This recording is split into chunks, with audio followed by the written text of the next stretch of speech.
我轮回99世，每一世都以剑入道，走到当世剑修的最高处，世人皆称我为剑尊，却每一世都止步于成仙劫前。诸多故人叹我只差一步，然而对此我并不在意，因为这本就是我有意为之，目的就是为了完成100次轮回任务。完成任务，我便可得轮回长生。如今最后一次轮回，系统要我拜入仙云宗，在3年后的宗门大劫中为护山门而死。我本以为只要低调修行，等到劫数来临便好。可当我在世剑碑前随手留下了一道剑痕后，一向清冷自持的女宗主忽然失了神，她红着眼问我：“你身上的剑息为何与我那早已陨落的师兄一模一样？”我叫林凡，此刻站在仙云宗山门前，手里还攥着一块刚领来的木牌，木牌上写着2个字：候选。我本该混在人群里，像一粒不起眼的沙，等着被外门执事随便分到哪座偏锋，最好是药铺，其次是伙房，再不济看守山门也行。只要3年后宗门大劫一来，我往护山大阵前一站，喊一句仙云宗弟子林凡愿护山门，然后顺理成章完成任务，多么朴实，多么稳妥。可现在整座山门安静的只剩风声，上千名新弟子看着我，9位长老看着我，连山崖上盘旋的白鹤都停住了翅膀。而那位传闻中不近人情的宗主云婉正站在我面前，眼眶微红，袖口发颤，像是看见了一场不敢相信的旧梦。我心里咯噔一下，坏了，这一世刚开局，马甲就要开线了。系统声音也在此刻响起，警告：宿主疑似触发旧时辨认，身份暴露值1%，若暴露值达到100%，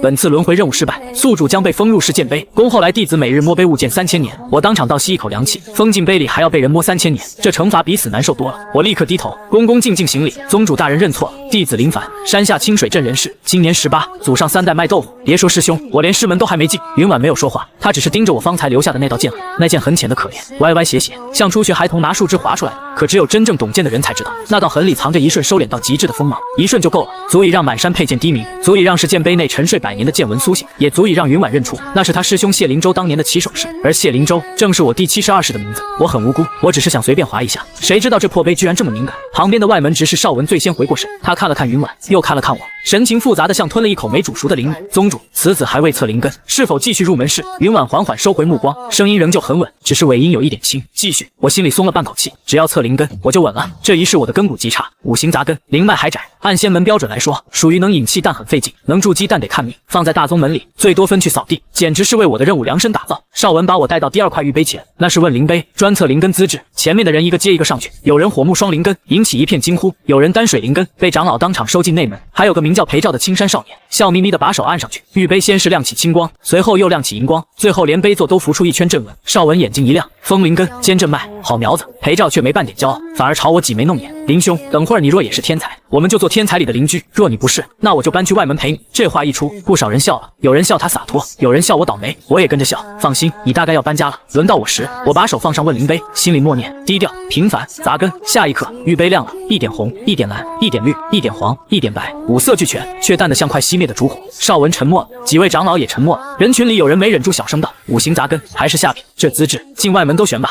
我心中大喜，对，就是这种效果，请继续保持，最好直接把我分去伙房。我已经想好今天晚上切什么菜了。可云婉忽然开口：踏入藏风院。此话一出，全场又静了。藏风院，仙云宗最特殊的一院，不归外门，不算内门，名义上是宗门就剑修的传承地，实际上已经荒废多年。院中只有一座破楼，3亩竹林，7盏从未点亮的剑灯。据说能入藏风院者，要么天赋异禀，要么与宗门剑道有缘。我连忙抬头：宗主，弟子资质浅薄，恐怕担不起。云婉看着我，眼神像寒潭：你担不担得起，不是你说了算。我还想挣扎，系统却又响了：主线任务更新，成功拜入仙云宗，当前身份藏风院弟子，请宿主保持低调，于3年后护山而亡。我嘴角一抽：保持低调，你管这叫低调？我在上千人注视下进了藏风院，这和头顶挂个可疑有什么区别？但事已至此，我只能拱手：弟子遵命，入门大典继续。可我知道，从那一道剑痕开始，我的清静日子已经碎了一半，另一半大概也活不过今晚。因为云婉离开前对我传音说了一句：子时听雪崖，我等你。这声音很轻，却像一柄细剑，贴着我的心口划过去。我假装没听见，转身就跟裴照去领被褥。裴照一路跟在我身旁，目光比山里的灵雀还亮。林兄，你老实说，你是不是隐藏了什么大来历？我认真点头：是。裴照精神一振：什么来历？我家豆腐摊在清水镇东街排名第3。裴照愣了片刻，然后大笑：第3也好，至少还有上升空间。我们领完东西，被一个扎着高马尾的女弟子带去藏风院，她叫苏眠，比我早入宗1年，如今负责带新弟子熟悉山路。她话不多，走路很快，背上背着一柄竹鞘长剑，袖口洗得发白，却干净利落。路过内门演武场时，几个弟子正在练剑，其中一人白衣束冠，剑光连绵如雨，引得旁人连声喝彩。裴照低声介绍：那是内门第1弟子许观澜，据说19岁筑基圆满，明年就能冲击金丹。他今日也在试剑碑前，你那一剑出来后，他脸色可不好看。我立刻严肃：我没有意见，我只是手滑。裴照点头：懂，天才都这么说。我叹了口气：我真不是天才。苏眠忽然回头：不是天才也没关系，藏风院不看这个。我眼睛一亮：那看什么？苏眠想了想：看谁更能挨穷。我脚步一顿：很好，这院子听起来很适合我。藏风院在主峰背面，位置偏僻，但风景极好，竹林青翠，溪水绕街，一座2层小楼歪在山腰，门匾上写着藏风2字，字很好，可惜匾裂了。院门前还有7盏石灯，灯身落满青苔，像7个沉默的老人。我刚跨进门，第1盏石灯忽然亮了一下，光芒很淡，像有人在灯里点了一粒星火。苏眠猛地停住，裴照瞪大眼，我也停住了，不是因为震惊，而是因为我认得这7盏灯。第72世时，我曾以谢灵州之名，在仙云宗后山埋下7枚剑种，为的是给云婉留一条退路。后来我渡劫失败，那7枚剑种应当随我就身散去，没想到他们竟被人做成了灯，还放在藏风院门口。第1盏灯亮起的瞬间，系统提示紧跟着响起，检测到宿主就是遗留物，暴露值提升至3%，被动激活，听风变剑。我差点当场转身下山，这宗门不能待了。可还没等我迈步，掌心忽然一疼，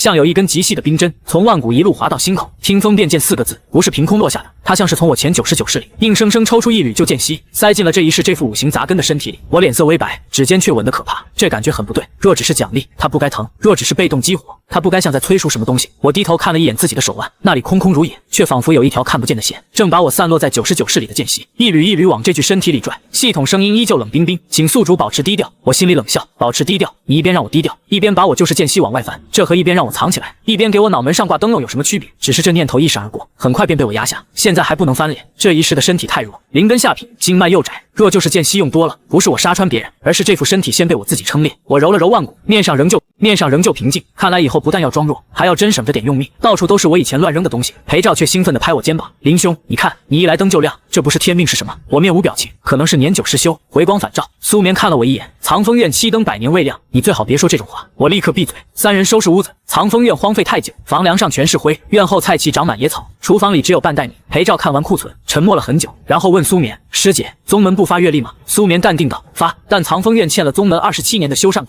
月历会自动抵扣。”裴照捂住胸口：“我还没修仙，已经先修债了。”我却眼前一亮：“穷好啊，穷就没人来，没人来就低调，低调就安全。”于是我卷起袖子，熟练生火，淘米、洗菜、切笋。半个时辰后，一锅清粥，一盘油焖笋，一碟凉拌野蕨摆上破木桌。裴照尝了一口，眼睛亮得像问灵碑：“林兄，你这手艺，若修仙不成，我们去山下开饭馆也能成大道。”苏眠也默默多盛了一碗粥，我满意点头。日常就该这样，平静朴素，无人关注。可惜饭还没吃完，院门被人敲响3声，很轻，但整个竹林都安静了。苏眠立刻起身：“宗主。”云婉站在门外，月光落在他肩头，像一层薄霜。他看了一眼桌上的饭菜，目光停在那盘油焖笋上，很久很久。我心里暗道不好。第72世时，云婉最爱吃的就是这道菜。她小时候练剑练到哭，我就给她做油焖笋，骗她说吃一口能长1寸剑气。后来她发现被骗，追着我打了半座山。如今这盘菜无疑又是一根线头。云婉走进来，轻声问：“谁做的？”裴照立刻指我：“林兄，他不但会做饭，还会修门。刚才那扇快掉的门被他2脚踢好了。”我想堵住裴照的嘴，已经晚了。云婉看着裴照的嘴，已经晚了。云婉看着我，眼底的红意又深了些。你跟我来。我很想说不去，但宗主开口，弟子没资格拒绝，只好放下碗，跟他走向听雪崖。听雪崖在主峰最高处，山风很冷，崖边有一棵老桂树，这个季节本不该开花，却偏偏落了满地细碎金黄。我看见那树，脚步微不可察地顿了一下，因为这树也是我种的。那年云婉刚入门，整日板着小脸，说自己要成为天下第一剑修，绝不贪玩，绝不贪吃。结果半夜偷偷下山买桂花糕，被我逮了个正着。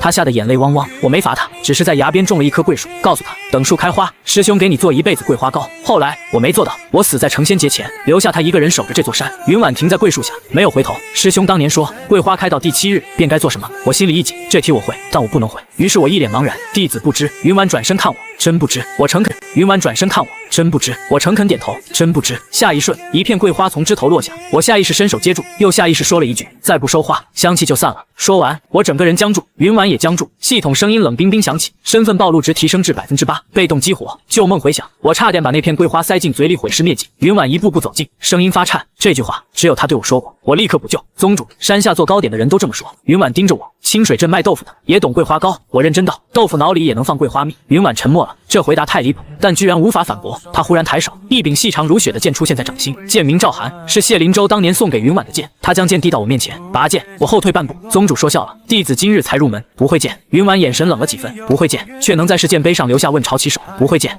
却让藏风7灯亮了一盏，不会剑，却做得出我师兄的旧才。林凡，你到底是谁？我低着头，掌心微微发汗，不是怕他，而是怕系统。我可以承认自己是谢灵州，但只要承认，任务极可能失败。我等了99世，不能倒在最后一步。于是我抬头直视云婉，宗主，世间相似之人很多，相似之剑也很多。若我真是你师兄，为何会只有下品杂根？为何会连影气都未成？为何会站在这里任你盘问？这几句话半真半假，却很有用。云婉眼神微动，我继续道：也许我只是得了某位前辈残留的一缕间隙，也许那位前辈正是你的师兄。这解释合理，不完美，但能拖。云婉看了我很久，久到崖边的风都停了。最后他收回赵寒剑。好，我不逼你。云婉没有再问，不是因为他信了我的话，我知道他不信。他那双眼睛太清醒，清醒到足以看穿我每一句胡扯里的破绽。可他终究没有搜魂，没有以宗主令压我，也没有命执法堂查我三魂七魄。后来我才知道，那一夜之后，他其实派人去过清水镇，林家豆腐摊确有其人。林凡也确实从小在那里长大。老林夫妇说，这孩子小时候变聪明，记账比大人还快，做豆腐时火候也准，就是偶尔会盯着一把菜刀发呆，像在想什么很远的事。这些话越真实，云婉便越不敢逼我。若我真是谢灵州，他怕自己逼得太紧，会把一个好不容易回来的人再次逼走；若我不是谢灵州，他又怕自己因为一场旧梦，亲手毁掉一个无辜少年的道心。他是宗主，不能只做等师兄的小姑娘，可他也是云婉，那个在桂树下等了100年，仍旧记得师兄欠他一盘桂花糕的人，所以他选择等我露出更多破绽，也等我有一天愿意自己开口。我刚松口气，他又道：从明日起，你每日卯时来听雪崖，我亲自教你剑。我差点被风呛住。宗主，弟子资质愚钝，不敢劳烦。愚钝，不敢劳烦。云婉淡淡道：我教你，不是与你商量。我还想说什么，他已经转身离开，走出几步，他忽然停住，没有回头，声音却轻得像要碎掉。若你真得了他的剑息，便替我记着，他欠我一盘桂花糕。我站在原地很久没动，直到系统再次提示支线触发，偿还就诺，完成可获得隐藏奖励。我苦笑一声，奖励就算了，这债确实欠得太久。第2日卯时，我抱着一把宗门发的木剑，站在听雪崖上。云婉教我的第一课，不是剑招，而是站桩。他让我站在崖边，面对山峰，1个时辰不许动。这课我熟，当年我就是这么罚他的。现在轮到我，真叫一个因果循环。裴照路过崖下，看见我被风吹得衣袍乱飞，忍不住喊：林兄，宗主亲传滋味如何？我咬牙微笑，妙不可言。云婉站在一旁，面无表情，腰沉3分，肩松1寸，剑未出鞘，心先定。这话也是我教他的，我真定。这话也是我教他的，我只好照做。谁知刚调整姿势，崖边忽然起了一阵回风，我手中木剑轻轻一颤，竟自行划出半道弧线。云婉眼眸一凝，我立刻把木剑丢了。宗主，剑划了。云婉看着掉在地上的木剑，剑能划成问朝第2式，也算不易。我面不改色，弟子运气好。云婉忽然笑了，很浅，却让我头皮发麻。你师兄也常这么说。我闭嘴了。接下来的7日，我每天卯时上崖，辰时去藏风院修屋顶，午时帮苏眠翻菜畦，未时陪照研究阵盘，申时去药铺打杂，有时回院做饭。生活忙得像个真正的新弟子，反倒让我生出几分久违的轻松。修仙界人人追长生，可我活了99世，最怀念的往往是一碗热粥，一盏灯，一群人坐在破桌边抢最后一块粉。然而平静没有持续太久。第8日，内门弟子许观澜来了藏风院，他带着3名同门，手里捧着一卷挑战帖。苏眠正蹲在院里修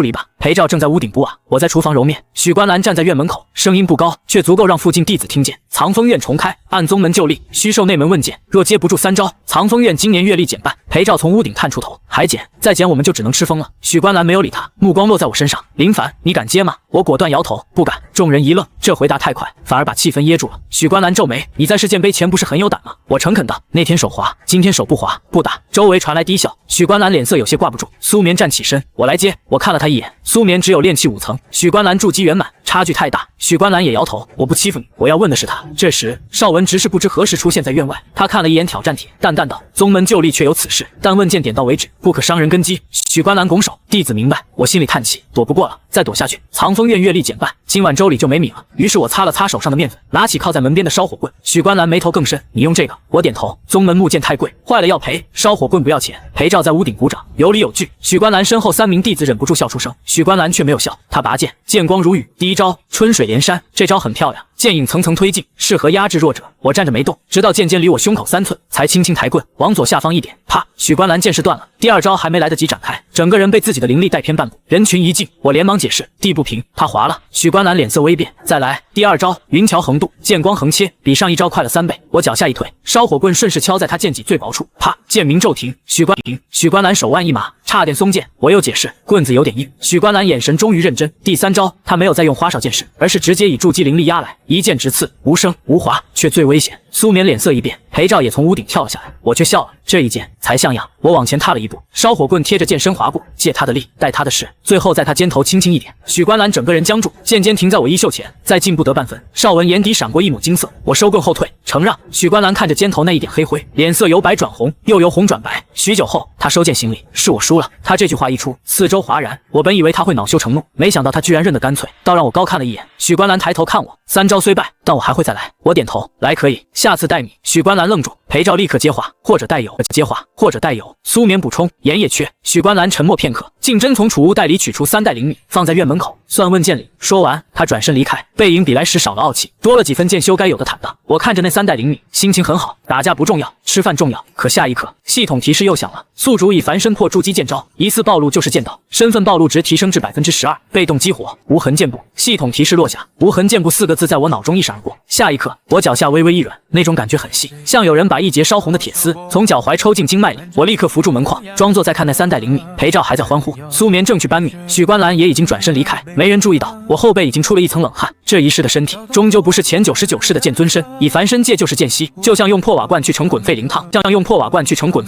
能盛一时，盛不了太久。我盯着脚尖看了片刻，无痕剑步确实好用，可再这么被系统激活下去，我未必能等到3年后宗门大捷，说不定先把自己走散架了。裴照抱着灵米冲过来，林兄，今晚加饭吗？我缓缓吸了一口气，把喉间那点血腥味咽下去。加，必须加，人都快裂了，不多吃2碗怎么行？当天晚上，藏风院吃上了入宗以来最香的一顿饭，灵米粥熬的浓稠，苏眠炒了青菜，裴照不知从哪儿摸来一小罐酱，我做了桂花糕。高出锅时，院外忽然起风，第一盏剑灯彻底亮了，灯光照着小院，温暖的不像修仙宗门，倒像凡人家的除夕夜。苏眠尝了一块桂花糕，眼眶忽然红了。我问他怎么了，他低声说：“我娘以前也会做这个，她走得早，我已经很久没吃过这样的味道。”裴照难得没说笑，只是把自己那块推给他吃吧，我不爱甜。可他转头又盯着盘子咽口水，我看得好笑，又盯着盘子咽口水，我看得好笑，又给他加了一块。不必装，藏风院没有那么多规矩。裴照嘿嘿一笑，那我可真不客气了。3个人吃着糕，灯光轻晃，我忽然觉得这一世好像和前99世不太一样。以前我只想完成任务，这一次我开始怕任务来得太快，怕这座破院子刚修好就被大劫卷走。夜深后，云婉来了，她站在院门外，没有进来，目光落在桌上剩下的半盘桂花糕上。我叹了口气，端起盘子走过去。宗主若不嫌弃。云婉看着糕，没有接。良久，她轻声道：“她做的桂花糕会在最后撒一点盐。”我手一抖，因为我确实撒了，甜味太满会腻，一点盐能把香气压回来，这是我的习惯。我还没想好怎么狡辩。裴照在屋里喊：“林兄，你这糕怎么甜里带咸？真怪！”我立刻接话：“看，大家都觉得怪。”云婉没笑，她拿起一块，咬了一小口，眼泪却猝不及防掉了下来，只一滴落在桂花糕上。她马上侧过脸，像不愿被人看见。我胸口像被什么轻轻撞了一下。第72世死前，我最放心不下的就是云婉，她那时还年轻，却被我推上宗门风口。我以为时间会让她忘了，可原来有人守着一棵桂树，守了100年。我低声道：“宗主，若你师兄还在，他一定希望你好好吃饭，好好睡觉，别总一个人撑着。”云婉猛地看我：“你怎么知道我总一个人撑着？”我心里一凉，糟，说多了。我面不改色，宗主一看就是操劳之相。云婉眯起眼：“你还会看相？”我连忙摇头：“不会。”随口一说，系统没响，我松气，还好。封建看相这种东西不能乱来，容易触发奇怪之线。云婉端着那半盘桂花糕走了，临走前，她把一枚玉牌丢给我，明日去见藏楼，挑一门基础剑诀。我接过玉牌，心想基础好，越基础越不暴露。可第2日，我刚进剑藏楼，麻烦就自己找上门。剑藏楼共有9层，新弟子只能进第1层。第1层里面放的都是基础剑诀，诸如小云剑诀、清风13式、松枝剑谱，简单朴素，非常适合我。我正准备随便拿一本入门见解，楼梯口忽然传来争执声，一个灰衣弟子被人推得踉跄，怀里的书散了一地。推他的人名叫薛明彦，是管楼长老的亲传弟子，平日负责整理剑谱。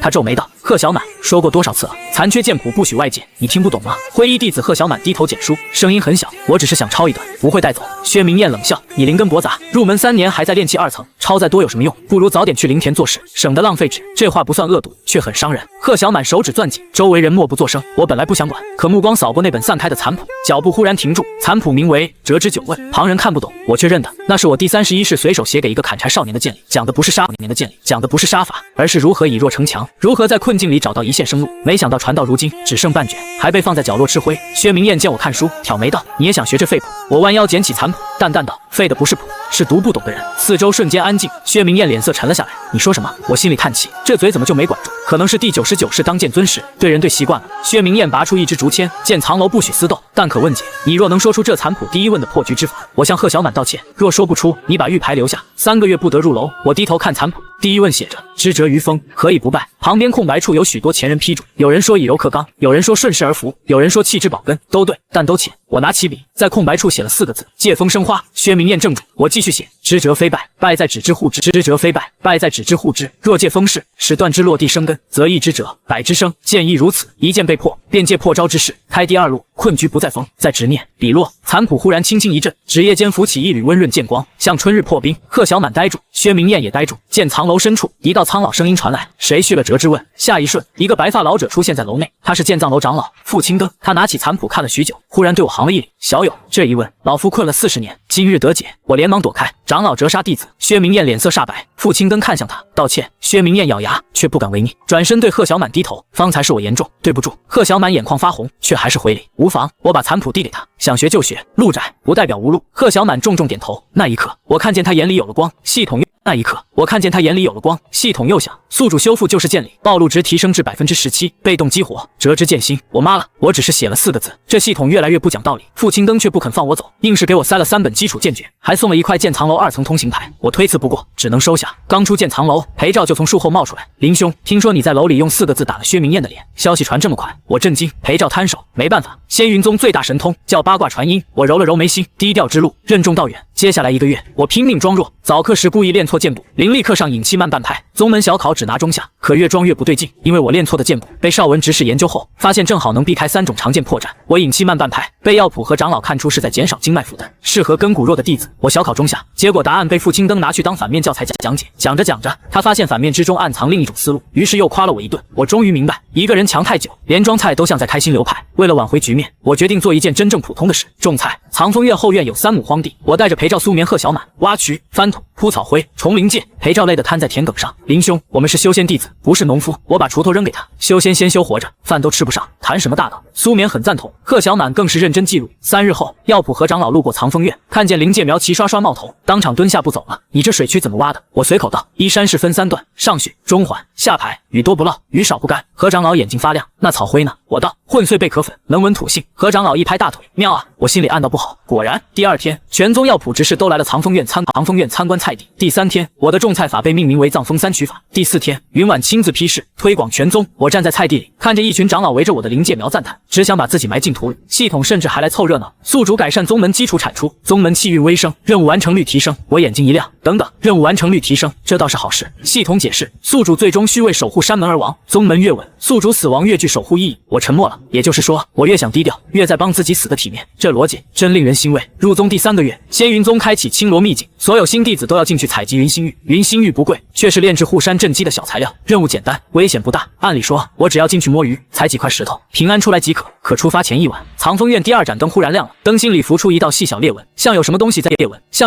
远处撬动山门根基。我看着灯，心里第一次真正沉了下去。这不是普通征兆，有人在动七星锁月阵。仙云宗3年后的大劫，或许不是天灾，而是有人从现在就开始布局。第2日，秘境入口前，邵文执事宣布规则：3人1队，日落前归，不得争抢同门所得，不得擅入黑藤谷，违者重罚。我被分到裴照、苏眠1队，贺小满则和另外2名外门弟子同行。进入秘境后，裴照立刻拿出一张智慧地图：“林兄，我昨夜研究过，东边云心玉多，西边灵兽少，南边有水，北边有黑藤谷，所以我们走哪边？”我指了指脚下，先蹲下。裴照一愣：“蹲下做什么？”话音刚落，一群青羽却从头顶呼啸飞过，带起的风刃把旁边树叶削落一片。裴照看着地上的叶子，默默蹲得更低。“林兄，你怎么知道？”我指着草间，露水往东抖，说明那边刚有鸟群惊起，这种常识，山下猎户都懂。苏眠看了我一眼，清水镇卖豆腐的，还懂打猎。我认真道：“豆腐也怕鸟叼。”他沉默了，这个理由依旧离谱，但无法反驳。我们一路避开灵兽，很快采到足够云心玉。我正准备找地方睡到日落，远处忽然传来求救声，是贺小满。我们赶到时，黑藤谷边缘阵纹乱闪，贺小满和2名弟子被困在藤阵里，藤蔓没有攻击人，却不断收紧空间。再过半刻，他们就会被挤入谷底裂缝。裴照脸色一变，这是禁区阵，谁把他们引进去的？苏眠拔剑就要上，我拦住他，不能斩藤，斩一根，阵势收1寸。裴照急道：“那怎么办？”我看着地面阵纹，心中已经有答案，这不是秘境原本的阵，有人用云心玉临时改了路，故意让新弟子误入，目标不是贺小满，而是宗门镇基材料。我捡起一根树枝，在地上画出7个点。裴照，按我说的布阵。苏眠，你去第3根黑藤旁等。等它亮起就刺根部3寸，记住，只刺不斩。2人没有犹豫，立刻照做。我则走到阵前，把采来的云心玉一块块丢进去，每丢1块，藤阵就慢1分。裴照看着我不点，眼睛越来越亮，这不是破阵，这是让他自己走错路。我点头，阵也像人，急了就容易漏破绽。最后1块云心玉落下，藤阵忽然反卷，原本困人的藤墙打开一道缝，贺小满3人被苏眠拉了出来。所有人刚脱困，谷底忽然传来一声沉闷震响，像地脉被人敲了一下。我脸色微变，有人在谷底取走了东西。裴照也意识到不对，我们追吗？我看向谷底，那里残留着一缕陌生剑气，干净利落，不像邪道，倒像训练有素的宗门剑修。追下去，或许能抓到线索，也可能让我的马甲再掉1层。我只犹豫了一息，便道：“救人优先，先回宗。”裴照点头。可苏眠忽然低声道：“林凡，你是不是早知道黑藤谷有问题？”我笑了笑，猜的。他看着我，每次你说猜的，最后都是真的。我无言以对。回到秘境入口，贺小满把事情如实禀报，邵文脸色凝重，立即封锁青罗秘境。当夜，宗门审剑堂灯火通明，所有进过秘境的弟子都被盘问，我也不例外。负责盘问的是执法长老严策，他为人刚正，眼睛像两把尺子。林凡，你如何看出藤阵不能斩？我答：书上看的。哪本书？我沉默片刻，山野杂谈。严策皱眉，剑藏楼没有这本书。我认真道：我家豆腐摊隔壁茶馆有。严策被噎住，旁边记录弟子差点笑出声。严策又问：你如何指挥裴照布阵？我答：我不会阵，只是觉得那几个点顺眼。裴照立刻在旁边补刀：长老，他说谎，他指的7个点刚好组成逆流斗纹，比我书院老师教的还准。我转头看他，眼神很平静。裴照缩了缩脖子，但还是小声道：实话实说嘛。严策盯着我，你身上疑点不少。我叹气，弟子知道。严策道：但你救了同门，也就回了云心玉。功过另论，疑点继续查，赏罚也要明。他把一枚小小的青玉牌放到桌上，宗门功勋300，藏风院阅历恢复1成。我眼睛亮了，1成能买多少米？严策表情微妙，你只关心这个。我点头，民以食为天。严策沉默许久，忽然笑了一声：去吧，但别以为老夫不盯着你。我起身行礼，弟子一定努力普通。严策挥挥手，滚！出了审剑堂。裴照追上来，林兄，我是不是害你了？我摇头，你说实话没错。裴照低头，可你明显不想让人知道。我看着山路尽头的灯火，轻声道：有些事不是不想，是不能。裴照难得安静，过了好久才道：那以后你不想说的，我就不问，但你要做危险事，得带上我。我笑了，你修为太低，带你拖后腿。裴照立刻不服，我阵法很强。我点头，所以先把屋顶漏水阵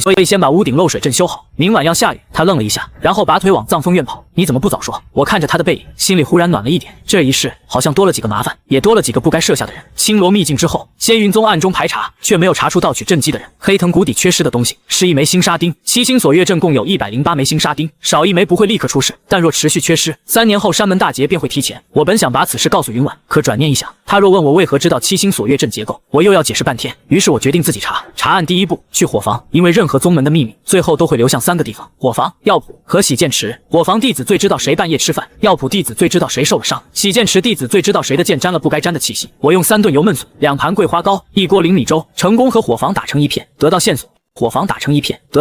秘境出事前3日，剑藏楼的薛明彦半夜领过一份冷事，说是给职业长老，可那夜剑藏楼并无长老职业。我又去药铺，用藏风3曲法帮和长老救活一骑双叶兰，换来第2条线索：薛明彦最近手腕有藤毒痕迹，很淡，像被黑藤擦过。最后去洗剑池，苏眠替我问出第3条线索：薛明彦的剑3日前洗过2次，第1次洗的是你，第2次洗的是星沙粉。3条线凑齐，嫌疑指向薛明彦，可我总觉得太顺得像有人故意把他推到我面前。当夜，我潜入剑藏楼外，果然看见薛明彦鬼鬼祟祟下楼，他怀里抱着一个长匣，一路往后山走。我跟在后面，刚到洗剑池旁，四周忽然亮起阵光，10几名执法弟子现身。严策长老冷声道：薛明彦，你偷盗剑藏楼残卷，私取星沙钉，可认罪？薛明彦脸色惨白：长老，不是我，有人让我把匣子送到。长老，不是我，有人让我把匣子送到这里，我只是……严策打断：谁让你送？薛明彦张了张嘴，却忽然痛苦捂住喉咙。我眉头一皱，不是诅咒，是封喉丹，一种限制说话的禁药，不致命，但会让人短时间失声。看来幕后之人早有准备。严策正要上前，我忽然开口：长老，匣子里不是残卷。严策看向我：你怎么知道？我道：太轻，残卷用乌金轴装裱，匣子若装满，他抱起来不会这么轻松。薛明彦猛地看向我，眼里有求救。严策打开长匣，里面果然只有一块普通石头，石头下压着一张纸，纸上写着4个字：藏风林凡。周围目光瞬间落到我身上，我叹了口气：来了。栽赃虽迟，但道。严策拿起纸，脸色沉沉：林凡，你如何解释？我走上前，看了一眼纸，道：字太丑，不是我写的。众人一愣，严策皱眉：严肃点。我道：弟子很严肃，这次故意模仿我的笔记，但写字的人不知道我写横画时习惯先顿后收，因为我小时候卖豆腐记着，怕墨散，每一横都会压一下。这纸上的横只有形没有力。严策看向记录弟子，取林凡笔记。片刻后，2份字迹放在一起，乍看相似，细看果然不同。我继续道：还有，这纸上的墨带着松烟香，剑藏楼3层才用这种墨，新弟子进不去3层，能拿到墨的人至少是楼内管事。薛明彦脸色更白，却拼命摇头。我看着他：不是你，你只是被人利用，真正敌人此刻就在围观弟子里。话落，人群后方有个不起眼的蓝衣弟子悄悄后退，苏眠早已守在那里，竹鞘剑一横，拦住去路。那人脸色一变，转身欲逃。裴照抛出阵盘，地面浮起3道光锁，将他困住。严策冷喝：拿下！蓝衣弟子被押上前，他叫孟叔，剑藏楼2层管事，平日老实寡言，谁也没想到是他。孟叔倒也干脆，被抓后只说一句：我没有害同门，我只是拿回本该属于别人的东西。严策问：谁的东西？孟叔闭口不言，提前埋天横殿伏笔。我看着他袖口残留的一点银粉，那银粉极细，像星沙钉磨落后的粉末，可银粉下面还还压着一道几乎淡到看不见的印痕。半盏黑灯，灯身只有1线，像有人故意用灵力抹去，却又没抹干净。我心中微微一沉，这东西不像白鹿书院的阵印，白鹿书院上白阵纹多用鹿角云纹，这半盏黑灯却冷得像无声的眼睛。我没有立刻说破，只是忽然问：是白鹿书院的人让你来的？孟叔瞳孔一缩，这一缩是对白鹿书院，可他袖口那半盏黑灯却轻轻闪了一下，像在笑。孟叔咬着牙低声道：我只见过一个人，他穿白鹿书院讲师衣袍，腰间却挂着一枚黑灯铜牌。他说七星锁月阵本不该属于仙云宗，只是拿回旧物，不会害人。我问那人叫什么？孟叔摇头，他不说明。叔摇头，他不说明，只说自己是直灯人。直灯人，我把这3个字在心里过了一遍。很好，白鹿书院后面还藏着另一只手，而且那只手已经伸进仙云宗很久了。严策下令将孟叔押入思过台。薛明彦虽被利用，但私传匣子属实，罚去洗剑池劳役3月。薛明彦走到我面前，低头道：我以前轻视你，今日你还替我说话，我欠你一次。我摆手，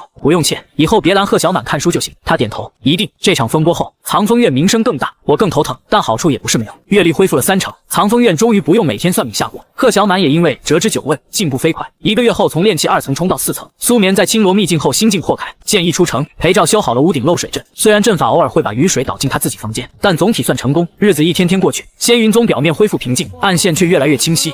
暗线却越来越清晰。七星锁月阵少了一枚星沙钉，白鹿书院插手，藏风气灯亮了2盏。云婉越来越频繁的来藏风院吃饭，他仍旧不逼问我身份，可每次看我的眼神都像在说你继续装，我继续等。我被看的压力很大，只能更加努力扮演林凡，一个平平无奇、擅长做饭、会一点剑、懂一点阵、略懂药草、偶尔破案、不小心打脸的普通弟子，听起来就很普通。半年后，仙云宗举行百峰小比，外门、内门各院弟子皆可参加，奖励丰厚，第1名可入洗剑池深处物见3日。我原本不想参加，但藏风院若无人出战，按旧例要扣阅历，我现在对阅历2个字极其敏感，于是我决定派苏眠、裴照、贺小满3人上场，我负责场下鼓掌。苏眠皱眉：你不上？我道：我资质低，上去丢人。裴照翻白眼：林兄，你说这话时良心不会痛吗？我认真感受了一下，不会。小比第1日，我认真感受了一下，不会。小比第1日，贺小满对上一名炼气6层弟子，所有人都以为他会输，毕竟他入门3年默默无闻，可他一上场便用折枝9问连破对方3次强攻，最后借力反推，一剑点在对方袖口，全场惊呼贺小满赢了。他下台时眼睛红红的，对我说：林师兄，原来我真的能赢。我笑道：不是原来，是一直能，只是以前没人告诉你怎么赢。第2场，苏眠对上内门弟子，对方修为比他高2层，剑也更快，可苏眠只守不攻，守到第17招，忽然一剑如春雷破土，直接震开对方长剑，他赢得干净漂亮，连严策长老都点头，此女剑心坚韧，可入内门重点培养。苏眠却看向藏风院方向，摇头道：我留藏风。我心里一暖，又有点愁，藏风院人越多，我将来死的时候哭的人也越多，这不是好事。第3场，裴照上台，他的对手是许观澜，全场都觉得没悬念，裴照自己也觉得没悬念，所以上台第1句就是：许师兄，我认。输字还没出口，许观澜已经拔剑：你若敢认输，我明日带10袋米去藏风院，让林凡亲自来揍你。裴照眼睛一亮，10袋米，然后他意识到不对，等等，为什么是林凡揍我？许观澜没有回答，剑光已至，裴照只能硬着头皮布阵。他修为不如许观澜，速度不如许观澜，剑术更不如，但他阵法刁钻，每退一步，脚下就多一枚小阵符。10步之后，许观澜发现自己剑势被牵慢了一息，就是这一息，裴照一张风符贴地而起，把自己送到许观澜身后，逐渐轻轻点中许观澜背心，全场炸了，裴照自己也炸了，我赢了，我居然赢了。许观澜收剑，眼神复杂，是我小看阵修了。裴照立刻挺胸，不是我小看自己了。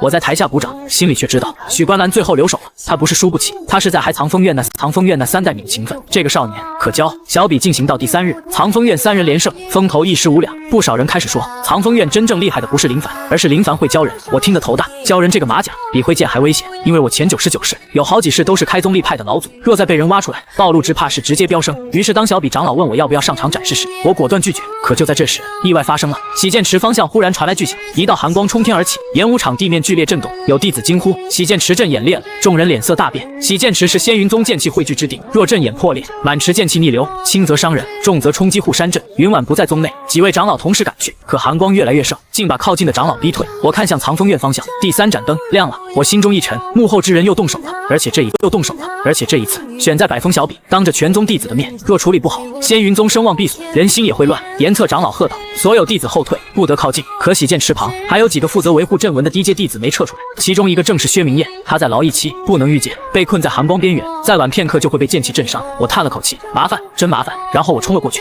裴照在后面喊：林凡，你疯了！我没有疯，我只是知道，若今天这些弟子伤在这里，3年后的大劫，仙云宗会先失一口腥气。宗门不是山门石头，宗门是人，人心散了，镇在强也没用。我踏入寒光范围，无痕箭步自行运转，满池剑气从我身边擦过，没有一道碰到我。系统疯狂提示警告，宿主正在暴露高阶身法，暴露值提升至24%。我没空理他，一把抓住薛明彦，把他推向外侧，又连续带出3名弟子，最后一名弟子被困在阵眼旁，脚下石板已经裂开。我冲过去时，洗剑池深处忽然射出一道失控剑气，直奔他眉心。我本能抬手，两指一并，轻轻夹住那道剑气。天地静了一瞬，所有人都看见一个五行杂根的新弟子用2根手指夹住了洗剑池暴走的剑气。我也静了，完了，这下不好解释了。那名弟子被我推出去，我转身看向阵眼，裂缝中有一枚星沙钉正在松动，正是被人做过手脚。洗剑池阵眼修复后，我低头看着裂缝里的星沙钉，钉身被人磨过，上面原本的七星纹少了一角，少掉的那一角不是被剑气冲毁的，是被什么东西一点一点砍掉。我蹲下去，用指腹在裂缝边缘轻轻一抹，一缕极淡的黑灰粘在指尖，黑灰遇到我体内就是间隙，竟然微微一缩，随后一道半盏黑灯的影子在我指尖一闪而逝，又是他。我心头发冷，秘境、剑藏楼、洗剑池，这些秘境、剑藏楼、洗剑池，这些看似散乱的事，背后竟都藏着同一种痕迹。有人不是单纯想到阵图，也不是单纯想让仙云宗丢脸，他在试探七星锁月阵，也在试探我。系统在我脑中响起，身份暴露值提升至24%。我忽然觉得他的声音和那半盏黑灯有一点像，不是音色像，是那种把人往某个方向赶的感觉，太像了。我若不管，洗剑池会炸；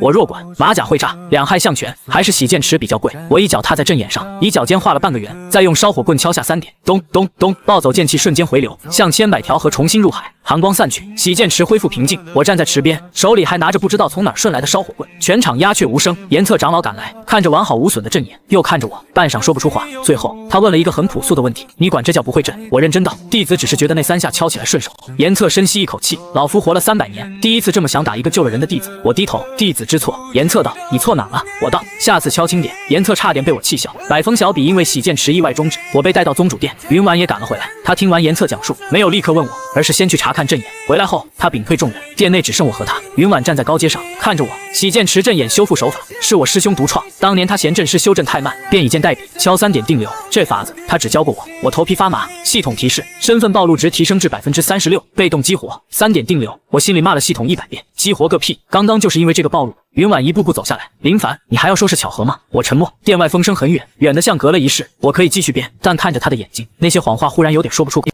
口。于是我换了个说法：宗主，若有一日你师兄真的回来，却因为某种原因不能认你，你会怪他吗？云婉怔住，眼眶一点点红了。他没有问原因，只问他会走吗？我心口一紧，会。3年后我必须死，但这话不能说。于是我低声道：也许。云婉看着我，眼泪无声滑落。那我会怪他。我手指微颤。他又道：但我更会等他解释。殿中静得可怕。我忽然想起第72式最后一幕。雷云压天，我将云婉推下渡劫台，对他说：回去做宗主，别等我。他当时哭着抓我的袖子，说师兄你答应过给我做桂花糕。我笑着说下次。可修仙界最残忍的2个字就是下次。我欠他的不是一盘糕，是一个解释。可现在我仍旧给不了，我只能行礼。宗主，弟子会尽力留下答案。云婉闭上眼，在睁开时，他又成了那个清冷自持的宗主。洗剑池一事，你有功，但疑点未清，罚你禁足藏风月1月，不得下山。我愣了一下，这罚的好啊，禁足等于清净。我立刻行礼，弟子领罚。云婉看了我一眼，补充道：每日卯时照旧来听雪崖。我沉默了，这禁足怎么还带早课？回藏风院后，陪赵苏眠、贺小满围上来，你没事吧？我摆手，没事。禁足1月，陪赵羡慕道：不用上课，真好。苏眠冷静补刀，他要去听雪崖。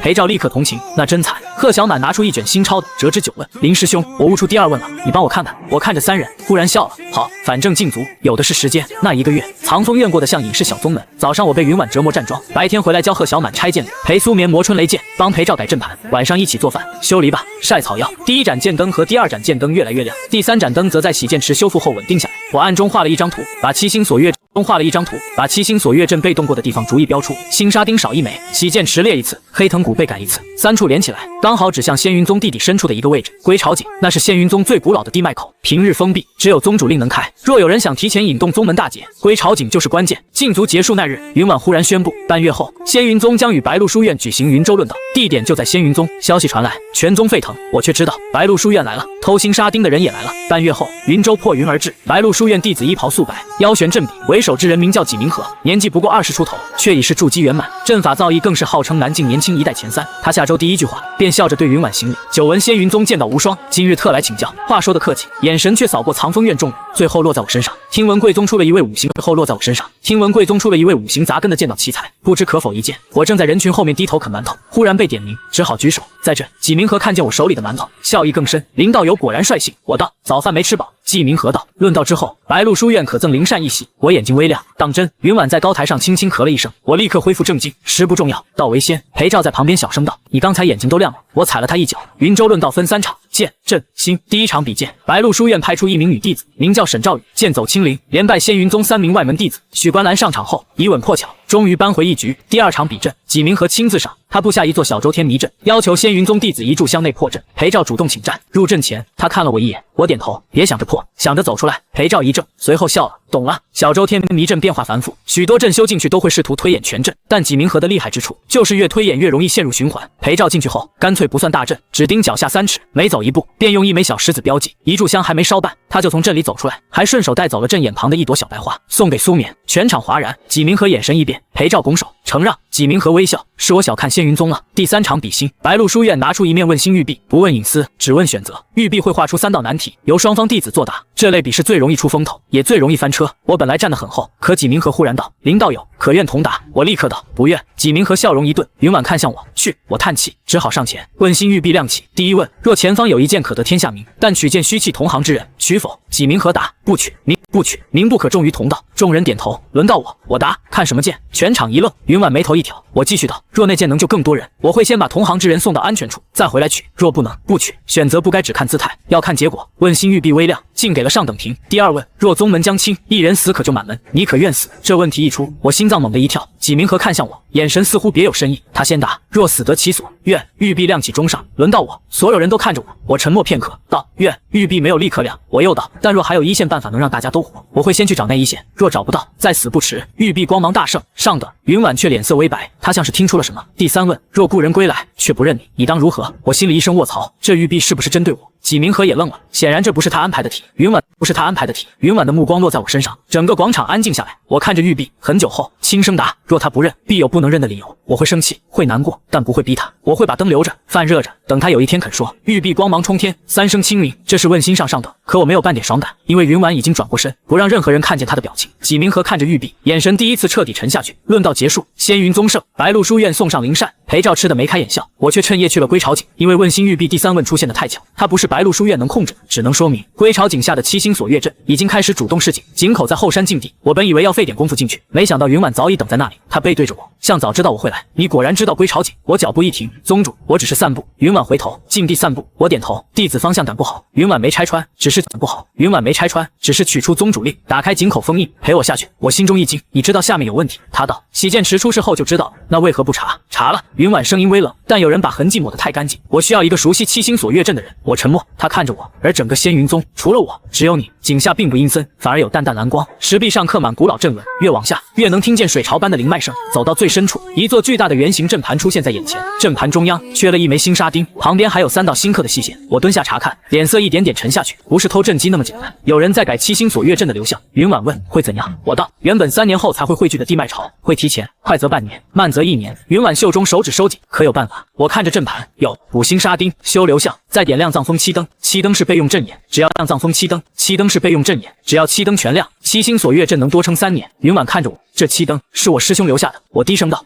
云婉猛地看我，我立刻补救。宗门记载上应该有。他眼眶又红了。林凡，你知不知道，你每次说漏嘴后再补救的样子，真的很像他。我沉默。系统提示：暴露值提升至49%，危险，请宿主谨慎。我苦笑，谨慎已经来不及了。归巢井上方忽然传来轻微震动，有人来了。云婉抬手吸去蓝光，我和他隐在石壁后。片刻后，2道人影进入井底，一人是纪明和，另一人竟是仙云宗的副阵师陆龟南。陆龟南在宗门多年，性情温和，负责维护外阵，谁都没怀疑过他。纪明和低声道：星沙钉已经取走1枚，你为何还不动手？陆龟南叹道：仙云宗待我不薄，我不想伤人。纪明和冷笑：不想伤人，那你当年为何答应书院？陆龟南沉默。纪明和继续道：只要归巢井开，地脉潮提前，白鹿书院便能借机提出共修护山阵，到时7星锁月图自然到手，仙云宗也不会灭，只是失些颜面，这算伤人吗？我眼神冷了，好一个只是失些颜面，阵法失衡，低阶弟子最先受伤，山下百姓也会遭灾。他们口中的颜面，是别人要拿命填的裂缝。陆龟南声音艰涩：可若失败，云宗主不会放过我们。纪明和道：所以才要让藏风林凡背锅，他身上疑点最多，所有人都会信。我差点笑出声，原来我已经好用到这种程度。云婉眼中寒意浮现，正要出手，我却拦住他，再等等。纪明和从袖中取出一枚黑色镇钉，只要把这枚踢进去，7日后归朝景自开。陆龟南接过镇钉，手却在抖。就在他要按下时，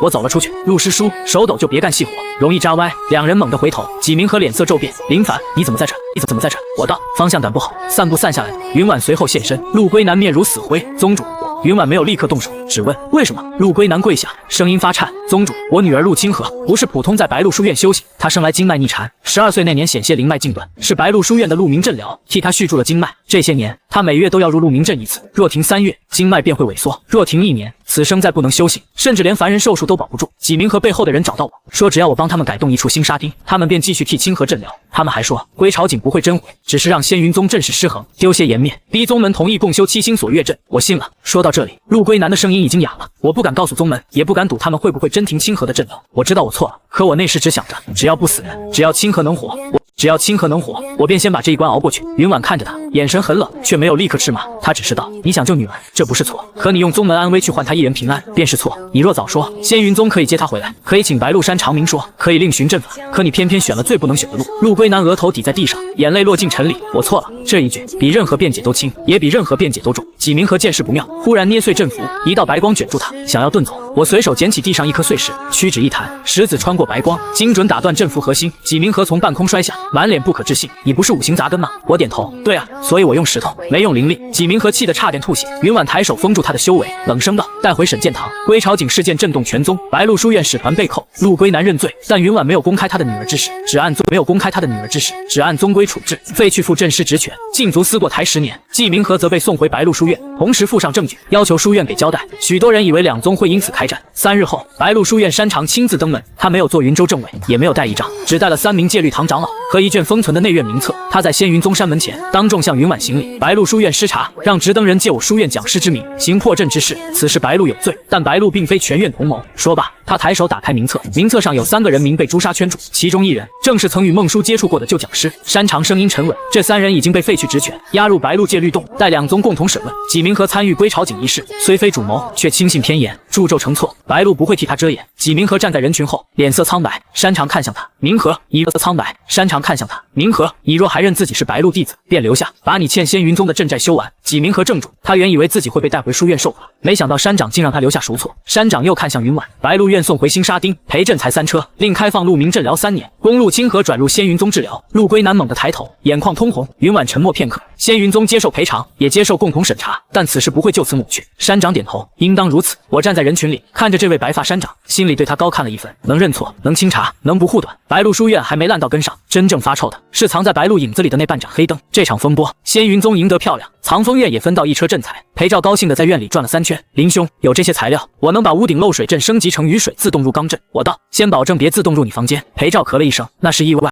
新沙丁归位奈叶，藏风院第4盏灯亮了，灯光照着整座竹林。我站在灯前，却没有半分轻松，因为系统提示身份暴露值58%，宿主救世遗留逐渐复苏，请尽快推进主线。推进主线，也就是等死。可现在距离3年大劫已经可能只剩半年到1年，而我还没弄清是谁把系统任务和仙云宗大劫绑在一起，更没弄清为什么我第72世留下的7灯会成为这一世的关键。一切像一张网，而我直到现在才发现自己也许不是撒网的人，而是网中的鱼。冬雪落下时，仙云宗迎来1年1度的山下施粥日，这是云婉接任宗主后定下的规矩。每年冬日，宗门弟子轮流下山，为附近村镇修桥、治水、施粥，不讲神迹，不收供奉，只做实事。我很喜欢这规矩。修仙者若只知道高坐云端，迟早会忘了自己也曾是凡人。藏风院自然也去了。清水镇是我这一世出生的地方，镇东的豆腐摊还在。摊主老林夫妇是我这一世的养父母，他们没有大富大贵，却把我养得很好，从不问我为何小时候就懂那么多奇怪东西，只说孩子聪明是好事。我入宗后，他们逢人就说我家反而进仙门了，不是去享福，是去学本事，以后能帮更多人。我本以为自己早已看淡清远，可远远看见老林头搓着手站在雪里，等我回家吃一碗热豆腐时，心还是软了一下。爹娘，我走过去，老林头愣了愣，随即笑得眼角全是褶子，反而回来了。林婶端出热豆腐，又忙着给裴照苏眠他们盛，仙门弟子也得吃热的，别冻着。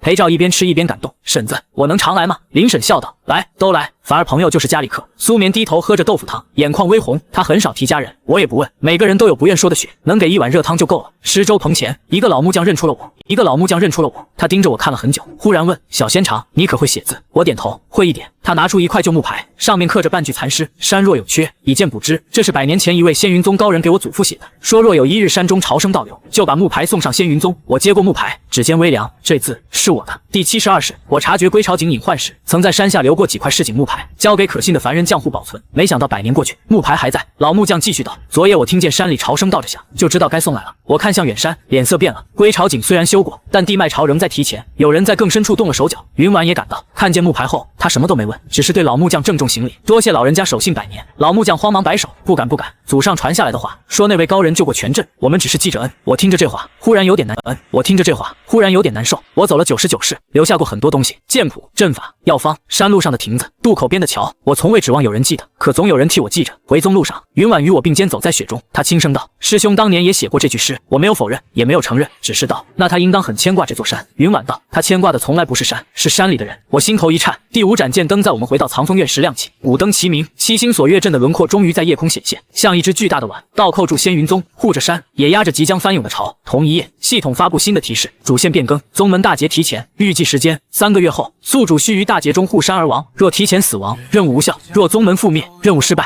若身份完全暴露，任务失败。我看着提示笑了。3条路，每条都窄得要命，但至少主线清楚了。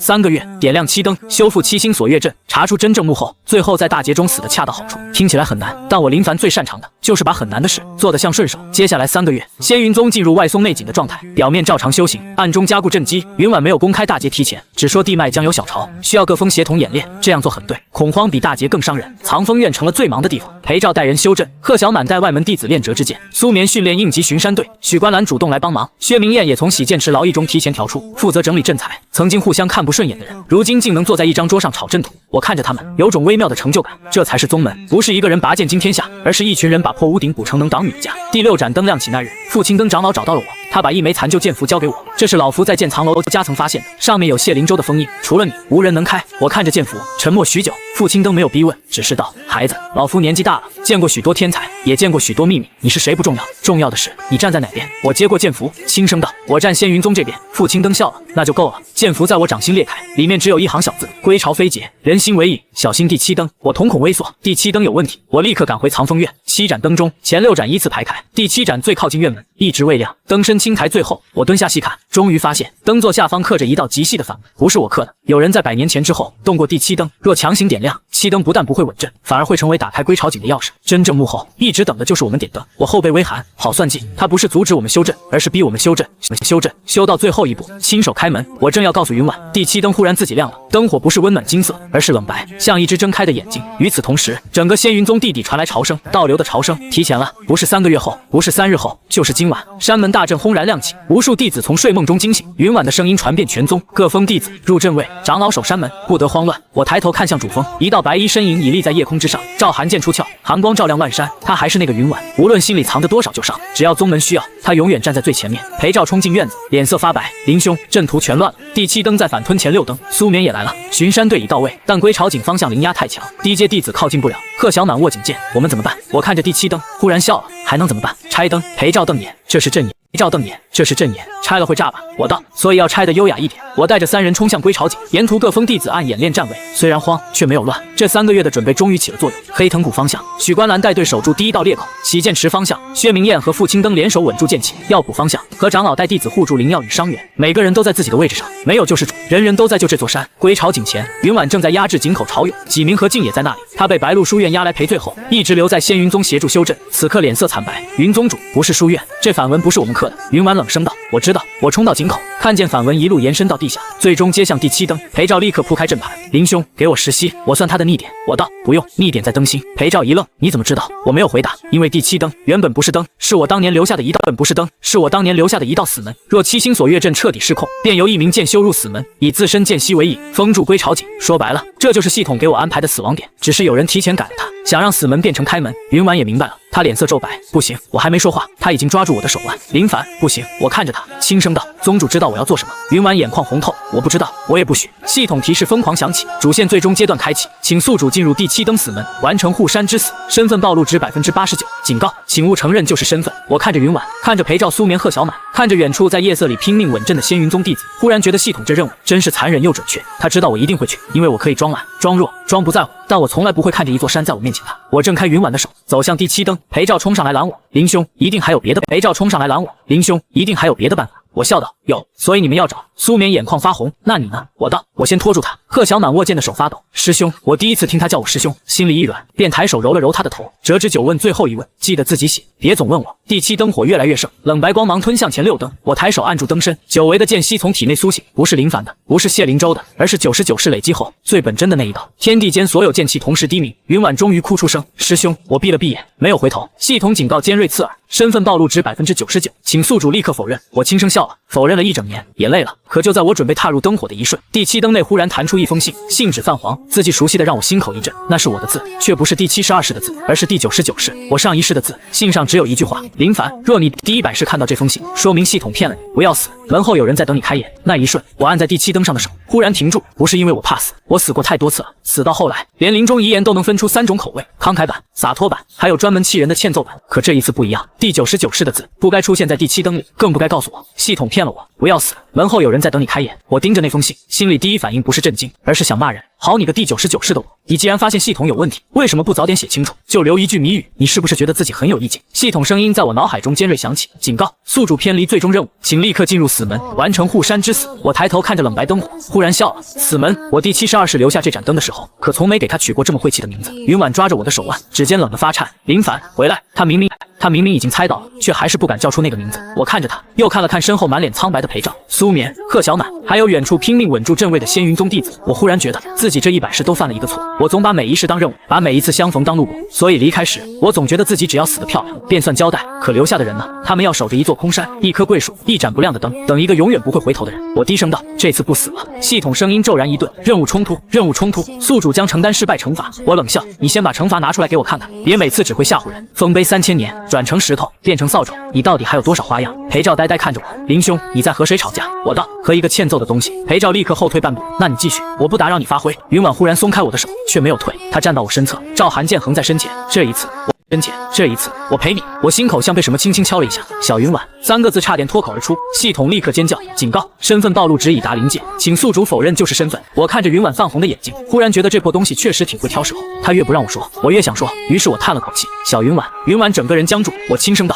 是我回来了，但不是回来送死的。”云婉眼泪瞬间落下，没有哭声，只有眼泪一颗颗砸在衣袖上，像百年雪终于化开。系统的声音几乎撕裂：“身份暴露值100%，任务失败，轮回惩罚启动。”我站在原地等了1息、2息、3息，没有丰碑，没有雷劈，也没有变成扫帚，只有第7灯内的冷白火焰猛地晃了一下。随后一道新的声音在我脑海中响起：“轮回印外层尾令破碎，清醒值归满，宿主获得1次自主选择权。”我眯起眼，果然，所谓暴露值根本不是暴露值，所谓暴露值根本不是暴露值，是清醒值。系统怕的不是我被认出来，他怕的是我承认自己还在乎这些人，因为我一旦承认，我就不会再乖乖去死。陪照听得半懂不懂，却立刻抓住重点：“所以林兄不用死了。”我道：“暂时不用。”陪照松了口气：“那太好了，我还欠你一顿灵膳没蹭完。”苏眠眼眶也红着，却强行冷静：“现在怎么做？”我看向第7灯，信上说开眼，不是让我睁眼，是让第7灯开眼。贺小满怔住：“灯也有眼吗？”我道：“人有心，剑有脊，灯自然也有眼。”陪照立刻蹲下去看灯座，我只看见一堆青苔。我道：“把青苔刮开。”陪照掏出小刀，刚刮2下就喊：“不行，下面有反文。”我一刮他就吞正气，到底怎么回事？谁代言了？众人齐齐一愣。这种时候你要言做什么？我道：“救命！”陪照默默从怀里摸出一个小纸包，我就知道藏风院迟早会缺盐，所以随身带了一笔。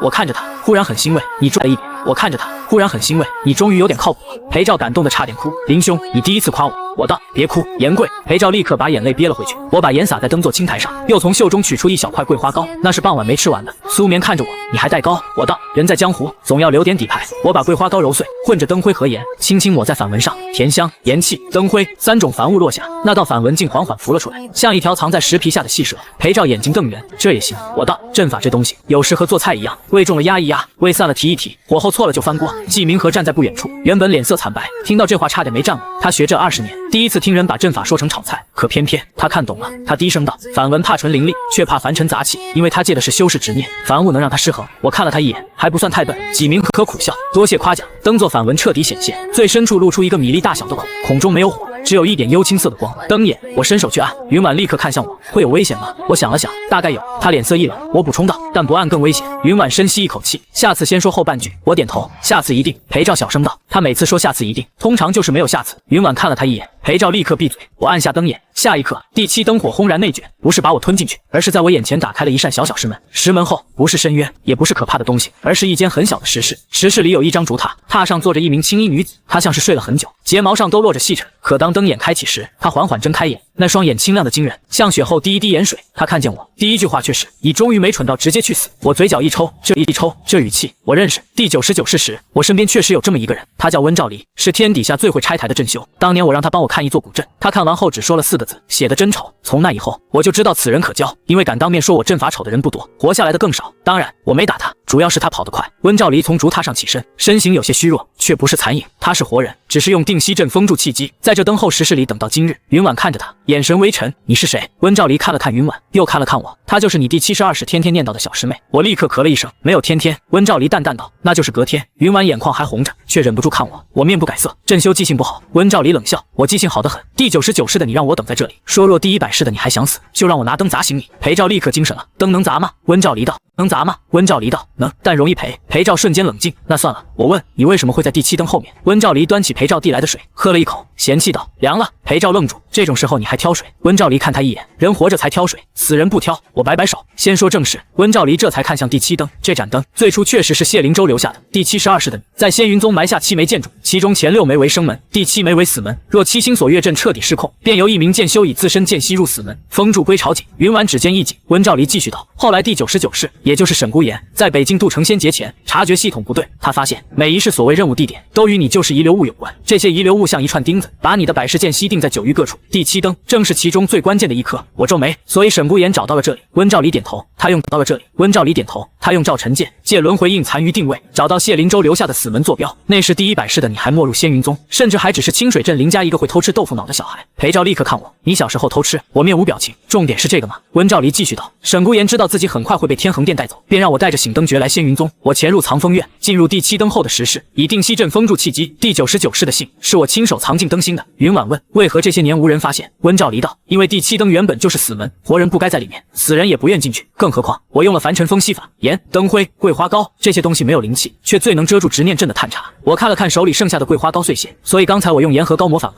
不是误打误撞。温兆离淡淡道：“算你没蠢到底。”我沉默片刻，这话听着不像夸奖。裴照小声道：“但已经是温不像夸奖。”裴照小声道：“但已经是温前辈很温柔的夸法。”温兆离收起笑意：“系统不是最初的轮回印，真正的轮回印只负责记录选择，不负责逼你去死。99世里有人在他外层加了一道伪令，让你每一世都以为只要死在某个关键节点就能完成任务。我心里微沉，所以我每一世止步成仙劫前，不是我自愿。”温兆离看着我：“你有自愿的部分，但每一次他都会把最合适的死亡说成最正确的选择。他没有直接控制你，他只是一次次让你相信离开才是完成。”温兆离看着我：“你以为系统激活救世能力是在帮你，其实不是，他是在催熟你。”我心头一沉：“催熟什么？百世剑药？”温兆离道：“每一次暴露值上涨，他都会从你旧世里抽出一缕剑息，塞回第100世的身体。听风变剑，无痕剑步，折枝剑心，3点定流，这些都是你自己的东西。可他激活的越多，你的百世剑息越完整，也越接近天恒殿药的药性。”裴照脸色变了，所以他不是怕林兄暴露，是怕他不够暴露。温兆离点头，但他又不能让林凡知道真相，所以把催熟伪装成惩罚，把清醒伪装成暴露。只要林凡以为身份暴露就会任务失败，他就会害怕与旧人相认，也会习惯一个人赴死。这才是最毒的地方，不是控制你，而是让你自己选择他想要的路。我沉默很久，原来如此，难怪每一次我越想低调，越会被逼着用出救世能力。他不是失误，他是在把我往死门里赶。这话像一根细针扎进我心里，不疼却很深。云婉指尖握紧剑柄，那真正目的是什么？温兆离看向第7灯外翻涌的潮声：“百世剑息，7星锁月阵，归巢井，三者合一，便能铸出1枚百世剑药。若林凡今日死在死门里，仙云宗不会被护住，他会成为开门的代价。”裴照脸色变了，也就是说，系统让林兄死，不是为了救我们。温兆离点头：“是为了让你们一起陪葬。”贺小满眼睛瞬间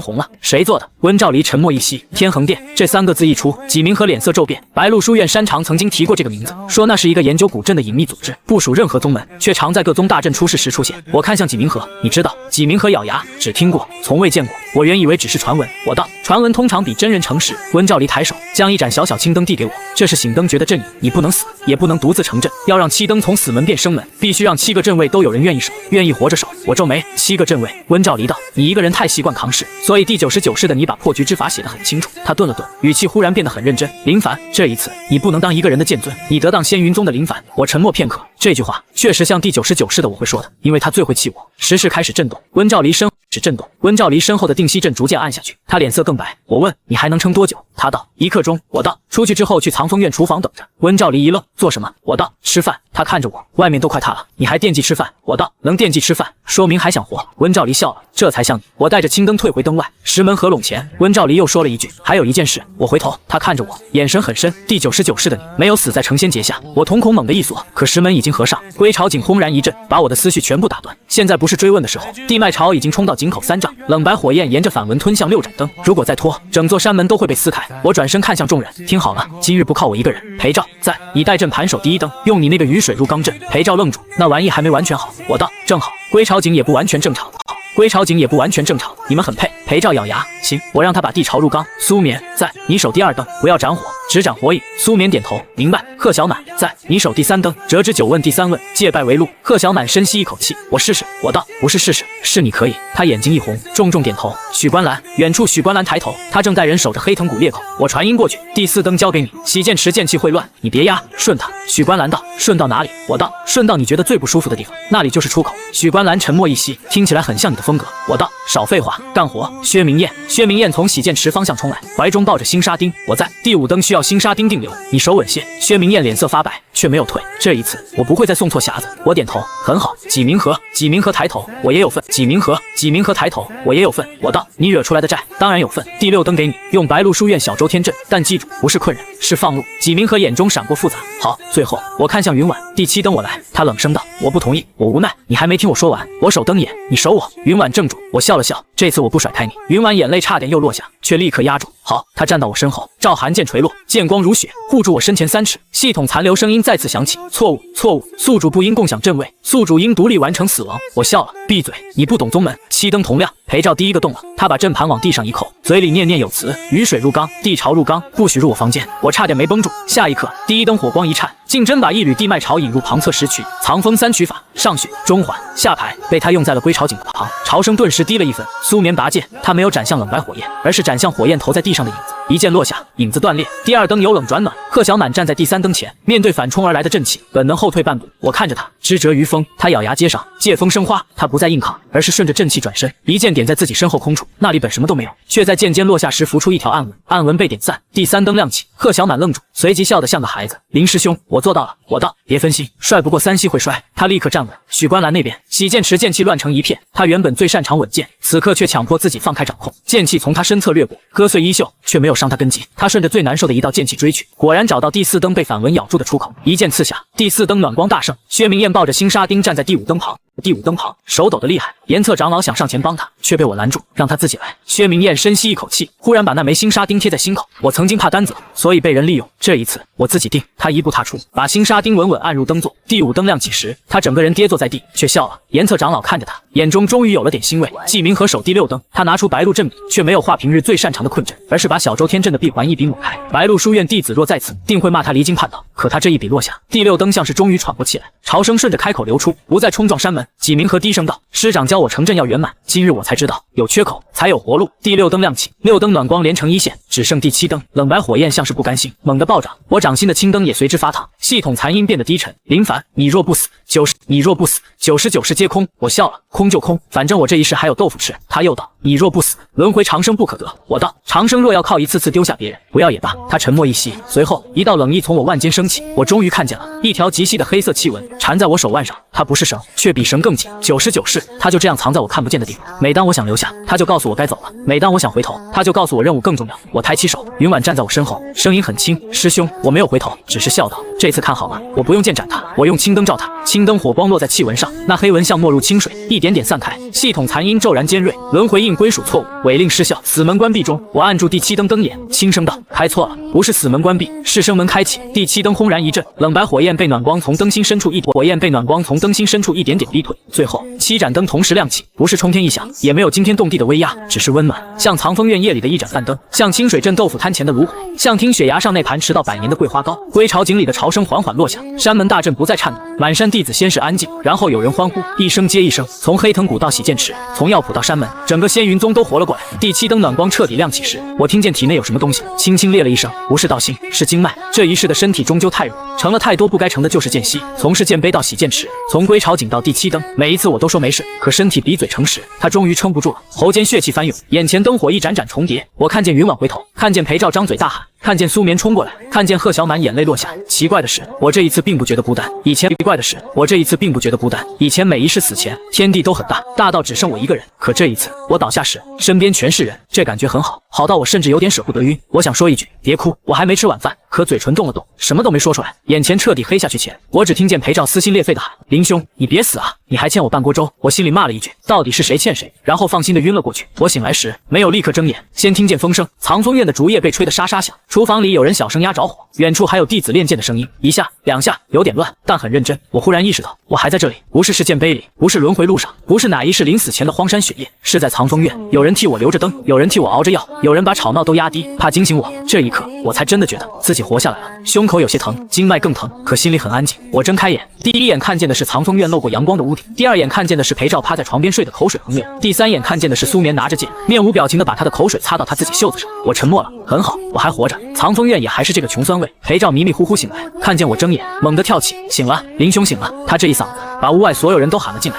苏眠、贺小满、许观澜、薛明燕、纪明和、严策、傅青灯，甚至何长老都端着一碗药冲进来，喝了。我闻了一下，苦的灵魂都差点出窍。我认真道：何长老，我觉得我已经好了。何长老冷笑：你昏了3日，全身经脉像被驴踩过，还敢说好了？我道：仙云宗养驴吗？何长老把碗塞到我手里，少平。我闭着眼喝下去，苦味直冲天灵盖。裴照在旁边安慰：林兄，你要是难受，我这里有桂花糖。我伸手，他摸了半天，摸出一块糖纸。我盯着他，糖呢？裴照心虚，等你醒得太久，我先替你尝了。苏眠一脚把他踢出了门。我看向门口，忽然笑了，真好，还能看见这一幕。众人安静下来，云婉最后进屋，他没有穿宗主正袍，只穿一身素白长服，眼底还有淡淡疲惫，但看见我醒来时，他像终于放下了一座山。所有人很识趣的退了出去。裴照本来想留下听热闹，被严策长老拎着后领带走。屋里只剩我和云婉，他站在床边看了我很久。我咳了一声，宗主。他眼神一冷，我立刻改口，小云婉。他眼眶瞬间又红了。我叹气，别哭，我现在经脉疼，看不得这个。云婉坐下来，声音很轻，100年了，我知道，你终于承认了。我沉默片刻，对不起。云婉摇头，我不要这3个字。那你要什么？他看着我，以后不准再一个人去死。我下意识道，尽量。云婉眼神一冷，我立刻道，好。他这才移开目光，我把能说的都说了，99世轮回印违令，第99世留下的信，还有温兆礼，唯独关于第99世没死这件事，我没有细讲，不是不信云婉，而是我自己也没弄明白。云婉听完很久没说话，最后只问，所以你还会走吗？我道，会出去查清楚，但不是现在。他看着我，那现在做什么？我认真道，养伤，修屋顶，做桂花糕。云婉终于笑了，很浅，却像听雪崖的桂花开了一树。当天夜里，藏风院摆了3桌饭，说是庆功，其实大半菜都是伙房送来的边角料，但经我一做，边角料也有了尊严。裴照端着碗，边吃边哭，林兄，你昏迷这3天，苏师姐做饭。苏眠淡淡看他，不好吃吗？裴照立刻改口，很有建议，每一口都让我想拔剑。众人笑成一片。纪明和坐在角落，有些拘谨，毕竟归巢井的事，他虽不是幕后真凶，却也曾经参与其中。仙云宗弟子对他仍有隔阂，我给他加了一筷子青菜。吃。纪明和怔住，我道，吃完干活。第6灯的阵纹你修。纪明和眼眶微红，低声道，多谢。我摇头，别谢太早，藏风院修阵不给工钱。裴照立刻补充，但管饭。纪明和笑了，那就够了。饭吃到一半，老林夫妇也来了，他们背着一担豆腐，说是听见仙云宗平安，便想给弟子们添道菜。我看见他们时，心里忽然一酸，爹娘。林婶快步上前，摸了摸我的额头，听说你睡了3日，可吓坏娘了。老林头在旁边故作镇定，修仙之人睡3日应当正常吧？裴照嘴快，不正常，他差点。苏眠一把捂住他的嘴，老林头脸色白了一下，我立刻笑道，爹，我只是累了。云婉走过来，对老林夫妇认真行礼，多谢2位养育林凡。老林夫妇慌忙要扶他，宗主大人使不得。云婉却坚持行完礼。我看着这一幕，心里忽然很软。无论我前99世是谁，这一世软；无论我前99世是谁，这一世我是清水镇林家的儿子，也是仙云宗藏风院的弟子。这2件事都是真的。那晚，我给所有人做了豆腐羹，羹里放了桂花盐。裴照吃第一口就皱眉，怎么又甜又咸？云婉却低头喝了一整碗，没有说话。第2日，仙云宗开始重修7星锁月阵。云婉下令，归巢井之事不得外传细节，对外只说地脉小潮已平，藏风院林凡护阵有功，蒋宗门功勋3000，藏风院欠款全免。裴照听见欠款全免，当场在院里翻了3个跟头。然后邵文执事送来新账册，藏风院7灯修缮费3001是供需，裴照僵在原地，为什么还多是供需？邵文淡淡道，账册工本费。我拍了拍裴照肩膀，别哭，至少我们从欠27年变成只欠1本账册。裴照望天，修仙真难，日子又开始恢复成日常，只是和从前不太一样。以前我想低调，低调不了，现在大家知道我不简单，反倒都帮我遮掩。有人在路上想喊谢前辈，裴照立刻冲过去捂嘴，喊什么谢前辈？这是林兄，会做饭那个。苏眠训练巡山队时，有人问我是不是宗主师兄，苏眠冷冷道，想知道就去问宗主。那人立刻不敢问了。贺小满最老实，却最容易露馅。有次他当众喊我师兄，又觉得不够尊敬，差点改口师祖。我立刻把锅铲举起来，敢喊师祖，今晚没饭。贺小满果断改口，林师兄，整个藏风院达成共识，我的身份可以震惊，不能影响吃饭。7灯修复期间，白鹿书院山长又来了一趟，这次他没有摆半点架子，当众向仙云宗致歉，并提出接回几明和。几明和却站出来对山长行礼，弟子想留下修完镇宅。山长看着他许久，最后点头，知错能改，比一时无错更难。我对这位山长高看了一眼，能说出这话，白鹿书院还不算坏到底。不过送来的镇财，我还是一件没客气，毕竟仙云宗穷，藏风院更穷。过了几日，有几个白鹿书院弟子随山长来帮忙，其中一人名叫江灵月，性子直，看见裴照用雨水入镇改地潮渠，忍不住皱眉，这阵法也太粗糙了。裴照当场不乐意，粗糙怎么了？能用就行。江灵月道，阵法需严谨，岂能像修水沟？我正蹲在旁边摘菜，听见这话，抬头问，你修过水沟吗？江灵月一愣，没有。我道，那你怎么知道水沟不严谨？众人差点笑出声。江灵月脸色微红，那不如比一比。我摆手，我不比。江灵月看向裴照，那我和他比。裴照撸袖子，比什么？江灵月拿出一枚小阵盘，一炷香内，谁能让这片低洼地排水更快，谁赢。裴照看向我，林兄。我道，看我做什么？你是镇修。裴照深吸一口气，对，我是镇修。一炷香后，江灵月不出精巧排水阵，灵光流转，十分漂亮。裴照不出的阵，歪歪扭扭，旁边还插了3根竹筒。江灵月忍不住道，这也叫阵？话音刚落，山间忽然落雨，雨水入地。江灵月的阵前3吸很快，第4吸开始积水，因为落叶堵住了灵纹。裴照的竹筒阵却哗啦啦把水倒进木桶里，顺便冲干净了旁边菜畦。裴照叉腰大笑，看见没？我的阵不但排水，还能浇菜。江灵月呆住，这不合阵书。我道，阵书没种过菜。江灵月沉默很久，最后对裴照行礼，今晚你洗碗。裴照笑容消失，为什么？我道，人不能太飘。江灵月也笑了。从那天起，白鹿弟子和仙云弟子之间的隔阂少了许多，大家一起修渠，一起搬石，一起抢饭，抢着就熟了。纪明和也终于不再总坐角落，他甚至帮伙房赶了蒸笼阵，让馒头熟得更快。裴照对此评价很高，虽然人以前有点糊涂，但蒸馒头确实有天赋。纪明和沉默片刻，我该高兴吗？我道，在藏风院能蒸馒头就是大本事。他想了想，认真点头，有道理。半个月后，傅青灯在第7灯灯心深处找到一片铜叶，铜叶只有指甲大小，上面刻着半盏黑灯，没有灵力波动，却让我的轮回印微微发烫。傅青灯神色凝重，这不是仙云宗的东西。纪明和看见铜叶后，脸色也变了。我在白鹿书院旧卷里见过类似图案，只出现过一次，旁边写着4个字：天横直灯。云婉问，什么意思？纪明和摇头，旧卷残缺，只说他们会在大阵将成时出现，借修补之名取走最关键的东西。我把铜叶捏在指尖，那这次他们想取走的就是我。裴照一听就急了，不行，你还欠我100顿饭。我看他什么时候变100顿了。裴照理直气壮，你昏迷3天，我受惊了，精神损失。我被他气笑，行，记账。裴照立刻掏出小本子，我一把抢过来，你还真记。众人笑了，笑声里铜叶忽然微微发热，我的脑海中沉寂许久的系统残音再次响起，别相信第99式。我眼神一凝，声音只响了一句，便再次消失，像有人隔着很远的地方用最后一点力气把这句话塞进我耳朵。我没有立刻告诉众人，因为这句话太古怪。若违令来自天恒殿，他应该希望我怀疑第99式，可这道声音却不像之前那样冰冷，反而像真正的轮回印底层提醒。第99式没有死，第99式留下信让我别死，现在又有声音让我别信第99式，到底谁真谁假？我第一次觉得自己99式的记忆也许并不完整。那夜我独自去了听雪崖，桂树已经结了新芽，云婉站在树下，像是等了很久。他没有问我为何来，只是递给我一盘桂花糕。我看着糕，你做的。他点头，我尝了一块，沉默了。云婉问如何，我认真道很有建议。云婉眯眼，说实话。我道盐放多了。云婉看着我，半晌后忽然笑了，那你教我。我愣住，他轻声道100年前你说要给我做一辈子桂花糕，现在你活着可以慢慢还。我看着他，忽然觉得喉咙有些发紧。好，我教你。那一夜我们没有谈系统，没有谈天恒殿，也没有谈第99式，只谈桂花要晒几日，糯米粉要过几遍筛，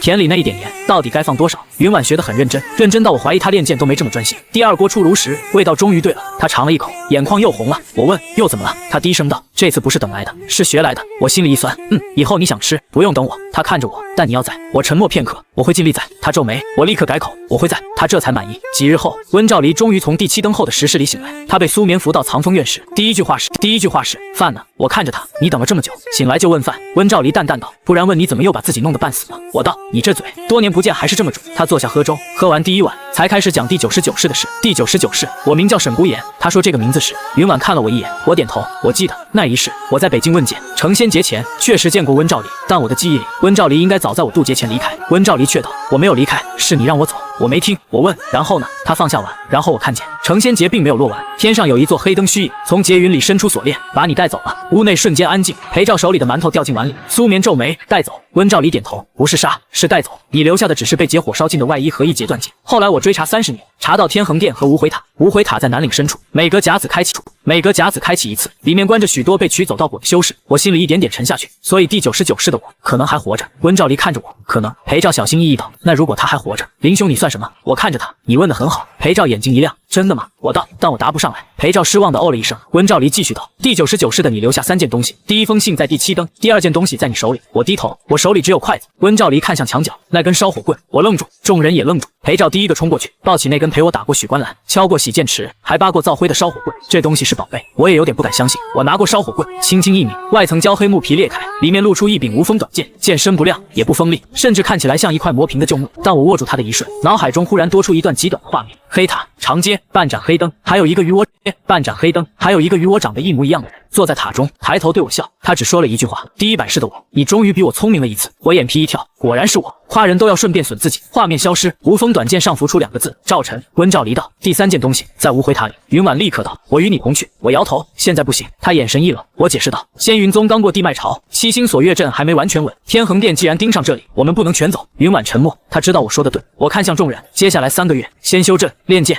养人，查清楚天恒殿的动向。裴照举手，还做饭吗？我道，当然。他松了口气，那我没问题。温兆离看着这群人，忽然笑了笑，你这一世倒是比以前热闹。我也笑了，是啊，热闹得很。又过了1月，仙云宗彻底恢复了日常，弟子们照常早课，照常打扫山路，照常为月历发愁。藏风院的山路照常为月历发愁。藏风院的菜地扩大到5亩。裴照的雨水入缸阵终于不再漏进房间，但开始把雨水倒进许关兰的靴子里。许关兰拎着湿靴来找他时，裴照躲到我身后。我对许关兰道，打可以，别打脸。他还要靠脸讨价还价。裴照震惊，林兄你不护我？我道，我护理不护短。苏眠的春雷剑越来越稳。贺小满终于写出折之9问第3问，他拿给我看时，手都在抖。我看完只说了2个字，很好。他眼眶立刻红了。我补充道，就是自丑。他又笑了。薛明燕在建藏楼重新整理残谱，把那些被忽视的旧册都登记出来。傅青登逢人便夸他稳重。薛明燕每次听见都低头做事，像怕自己再飘起来。纪明和白鹿弟子修完第6灯后，主动留下教外门弟子基础阵法。他讲课不再高高在上，第1课就说阵法不是为了显得聪明，是为了让更多人少走险路。我站在窗外听见这话，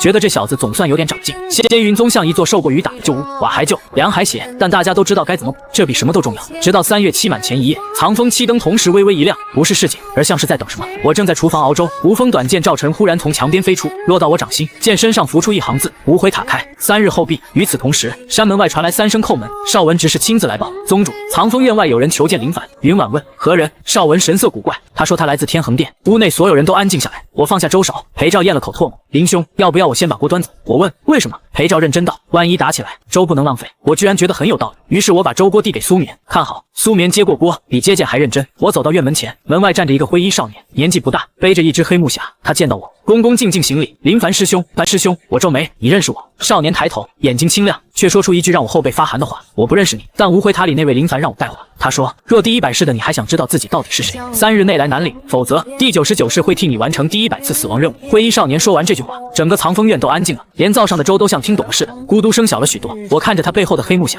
又看了看他那张过分清秀的脸，心里只有一个念头，天恒殿的人是不是都很会挑饭点？裴照抱着粥锅站在我身后，小声道，林兄，这话听起来不像请客，倒像催命。我点头，确实，而且催得很没礼貌。灰衣少年没有反驳，只是又行了一礼，我叫文登，只是送信人，不是来动手的。云婉站在门内，赵寒剑未出鞘，但满院竹叶都尽了。你既然来自天恒殿，又为何要来仙云宗报信？文登低头，因为无回塔里那位说，若我不来，他就拆了塔顶3层。裴照一愣，这么客气吗？我嘴角一抽，这确实像我能干出来的事。温兆离从屋里慢慢走出，脸色还有些白，却盯着文登背后的黑匣。他让你带了什么？文登取下黑木匣，双手递给我，一盏灯，1块牌，还有半张饼。我本来神情凝重，听到半张饼时，差点没接吻。第99室的我被关在无回塔里这么多年，居然还记得给我留饼。裴照眼睛亮了，什么饼？文登认真道。冷的。裴照叹气，那就不值钱了。我打开黑匣，里面果然放着一盏小黑灯，一块无字木牌，还有半张硬的像石头的干饼。我拿起饼敲了敲匣子，声音清脆。裴照倒吸一口凉气，这饼能当防身法器。温兆离却没笑，他拿起那盏黑灯，眼神一点点沉下去。这是无悔塔的开门灯，只有被关在塔里的人才有资格送出来。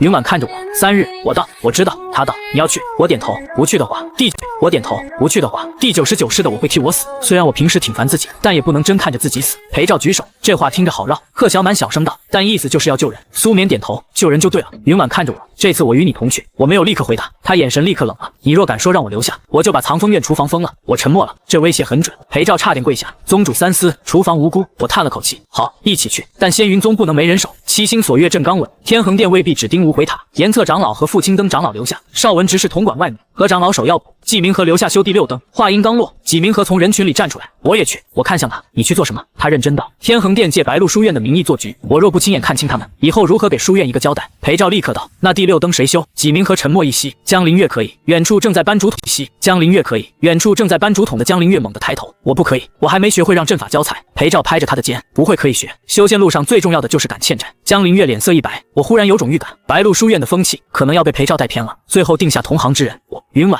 裴照、苏眠、贺小满、温兆离以及文登带路，纪明和被我留下，理由很简单，无悔塔若真有天恒殿布置，镇修太多反而容易被牵着走。纪明和虽然不甘，但还是应下。临走前，他塞给裴照3枚阵盘，裴照接过，这是什么？纪明和道，护身阵、困阵，还有蒸馒头阵。裴照感动的眼眶发红，你终于懂藏风院了。纪明和也很郑重，保重，回来我请你吃馒头。裴照点头，要热的。第2日天未亮，我们便准备出发。老林夫妇也来了，林婶给我包了一袋豆腐干，老林头给我塞了一把铜钱，我哭笑不得。爹，我去南岭不是赶集。老林头瞪我，出门在外，身上没钱，心里不踏实。林婶又给云婉递了一包桂花糖，宗主大人也带着，路上累了吃一颗。云婉接过糖，神情很认真，多谢婶子。裴照在旁边看得眼馋，婶子，我的呢？林婶笑着又递给他一大包，你也有。裴照顿时感动，还是家里好。苏眠低头接过一双新缝的护腕，贺小满得到一包炒米，温兆离得到一壶热茶。他握着茶壶愣了很久，最后低声道：多谢。林婶笑道：姑娘脸色白，多喝热的。温兆离转过头，像是不想让人看见眼眶微红。我看着这一幕，心里忽然很安定。以前我出发去渡劫，总是一个人，一剑一壶酒。如今出门，有人塞豆腐干，有人塞铜钱，有人叮嘱早点回家。原来这才叫行囊。云州升空时，清水镇的尘烟刚起，仙云宗在云后渐渐变小，7盏剑灯亮在山腰，像7颗等我们回来的星。文登站在周围，一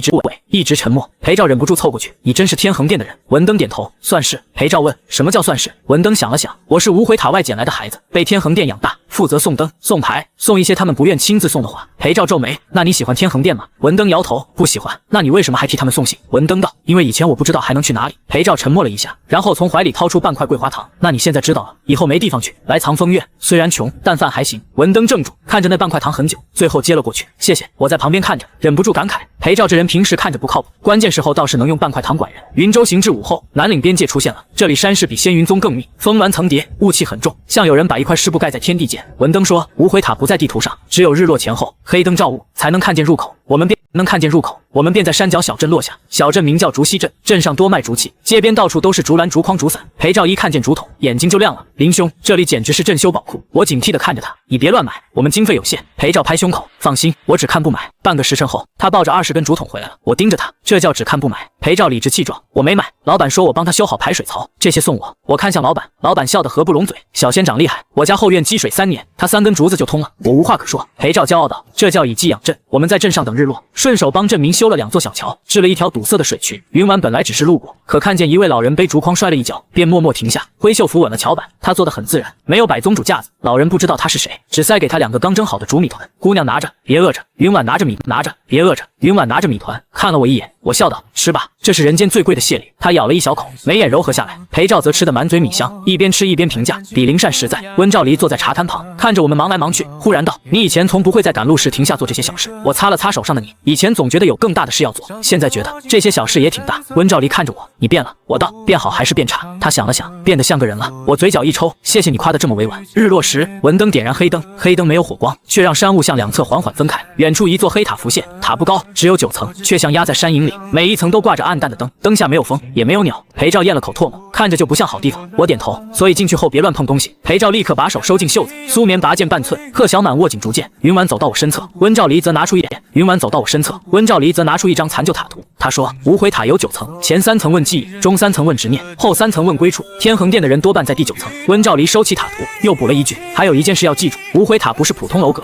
它是新阵，以执念为墙，以真理为骨，以被困者的道果残息为灯油，所以它看起来有9层，其实每一层都在问人心。裴照问，那我们是不是只要心够硬就行？温兆离冷笑，你心再硬，能硬过你欠的债吗？裴照闭嘴了。温兆离继续道，无悔塔最怕3样东西，不按他给的选择走。第2，比他更合理的阵理。第3，凡尘烟火气。我一怔，凡尘烟火气。他点头。天恒殿的阵法太极端，总觉得修士道果高于凡物，牺牲一个强者便能补一方天地。可越是这样的执念阵，越怕盐米油茶、饭火灯灰。寻常人的一句等你回来，因为这些东西没有灵力，却能告诉阵法。人不是正财，人是要吃饭、要回家、要被记得的。裴照恍然大悟，所以林兄带豆腐干是有道理的。我点头，当然，高手补充体力只是表面理由。温兆离看我一眼，你就是恶。我道，看破不说破，是正修基本修养。我问有没有捷径，温兆离看着我，有。我眼睛一亮，他淡淡道，把塔拆了。裴照小声道，这主意有点林兄风格。我道，先不拆，万一要赔。文灯走在最前，黑灯照在塔门上，门上浮出2个字，无回。我看着这2个字，忽然有点不爽，哪有门还没进，就先咒人回不来的。我抬手用赵晨在门上补了一笔，无回变成了有回。文灯瞪大眼，这也能改？我道，字写出来就是给人改的。塔门沉默片刻，竟然缓缓开了。裴照震惊，早知道我以前欠条也这么改。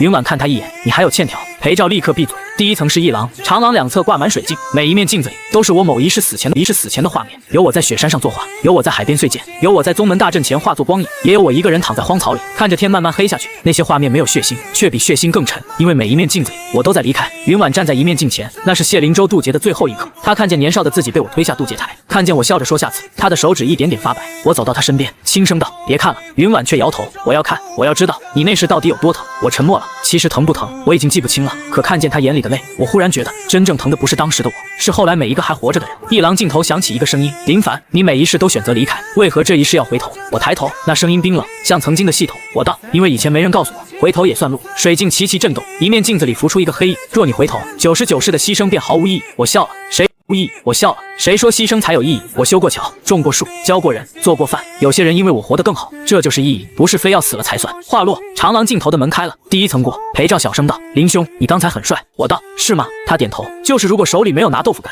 会更帅。我低头一看，才发现自己不知何时啃了半块豆腐干。我淡定道，高手补充体力。第2层是饭堂，没错，真是饭堂。一张长桌摆在中央，桌上全是我前99世最爱吃的东西，有北境雪笋，有南海云鱼，有西周甜酿，甚至还有清水镇豆腐脑。裴照眼睛都直了，这塔虽然阴沉，我是不错啊。温兆离一把按住他的手，别吃，这是问玉层，吃一口就会被困在最想留下的味道。裴照立刻缩手，可那碗豆腐脑忽然飘到我面前，热气腾腾，香得过分。桌边出现老林夫妇的身影，凡儿，吃了再走。我看着他们，心里一软，再走。我看着他们，心里一软，可下一刻我就摇头，假的。裴照问，你怎么知道？我道，我娘做豆腐脑从不放这么多葱花。林婶知道我不爱葱。那幻影微微一僵，云婉面前也出现一盘桂花糕，幻影里的我坐在桌边，对他笑，小云婉，这次师兄不走了。云婉眼神微颤，我刚想开口，他已经拔剑，一剑斩散幻影，声音冷静的可怕。他现在做糕不会放这么多盐。我一愣，随后笑了，不错，进步很快。云婉看着我，眼底却有泪光。我学得很认真。苏棉面前出现一个温柔妇人的影子，捧着糕点唤他小年。苏棉的手指猛地收紧，我第一次见他脸上露出那样脆弱的神色。他没有立刻斩，只是低声道，娘。幻影笑着向他招手，回来吧，别练剑了，太苦了。苏棉眼泪落下，他抬起剑，却不是斩向幻影，而是横在自己身前。娘若在，会希望我好好活着，不是困在一顿假饭里。剑光落下，幻影散去，苏饭里。剑光落下，幻影散去。苏棉闭了闭眼，再睁开时，眼神更稳了。我轻声道，回去给你做一盘新的。苏棉点头，要少盐。云婉看了我一眼，我立刻道，你那盘也少盐。云婉这才满意。第2层门开，裴照遗憾地看着满桌饭菜消失，真可惜。我问，你刚才看到什么？裴照道，我看到藏风院没有欠款，每月月利翻倍。我沉默片刻，确实很诱人。第3层是债簿层，满墙都是账册，每一本都写着我某一世欠下的东西，欠一场约，欠一封信，欠一句告别，欠一顿饭。裴照忽然紧张，这里不会也有我的小本子吧？话音刚落，墙上哗啦一声掉下一本厚的吓人的账册，封面写着裴照债簿。裴照脸色惨白，怎么可能？我还年轻，哪来这么厚？账册自己翻开，第1页写着欠林凡108顿饭，第2页写着欠苏棉1次道歉，第3页写着欠许关兰1双干靴。许关兰虽然没来，但我替他点了点头，这条很真实。裴照捂住脸，他也太不讲情面了。可这层真正问的是我。墙上浮出一本最大账册，第1页只有1行字，林凡欠99是一个中举。黑灯声音再次响起，若你想结亲，只需上第9层。层，把现世交给天恒，百事归一，你便可得真正长生。我翻了翻那本账册，里面密密麻麻都是名字，有云婉，有温兆离，有清水镇老木匠的祖父，有某一世我就过的砍柴少年，有我教过的弟子，有我没来得及告别的故人。每个名字后面都写着一个欠字。我忽然笑了，这账不对。黑灯问哪里不对？我道人和人之间不是只有亏欠，还有记得，还有传承，还有他们自己走出的路。我欠云婉一盘桂花糕，可他已经学会自己做；我欠温兆离一个真相，可他自己追到了这里；我欠很多人告别，可他们也留下了自己的灯。这不是债，这是路。我拿起裴照的小本子，撕下一页空白，在上面写了4个字：慢慢还账，然后贴在最大账册上。账册忽然燃起温暖灯火，墙上所有欠字一点点变成了记字。裴照看得目瞪口呆，林兄，原来欠债还能这么解释。我看着他，你不行，你的债是真债。裴照立刻垮了。第3层门开，我们刚踏入第4层，一道剑光便迎面而来，剑光不快，却正好封住所有退路。我抬手用赵晨一挡，无风短剑轻轻一震，剑光散去，前方站着一名黑衣剑士，脸上带着半面灯纹。他声音平平，入塔者止步。云婉拔剑，让我来。我本想说小心，却想起他不喜欢我总把他当年的小姑娘，于是改口斩锁，别斩人。云婉点头。赵寒出鞘，第4层剑光骤亮，黑衣剑士剑法极干净，没有多余招式，像被磨去了所有情绪。云婉的剑却有血有风有桂花香，每一剑都像在告诉对方，剑不是只为服从而存在。17招后，云婉一剑点在剑士腕间，没有伤他，只是挑断了他腕上的黑灯系列。剑士身体一震，面具掉落，露出一张年轻的脸，他怔怔看着自己的手。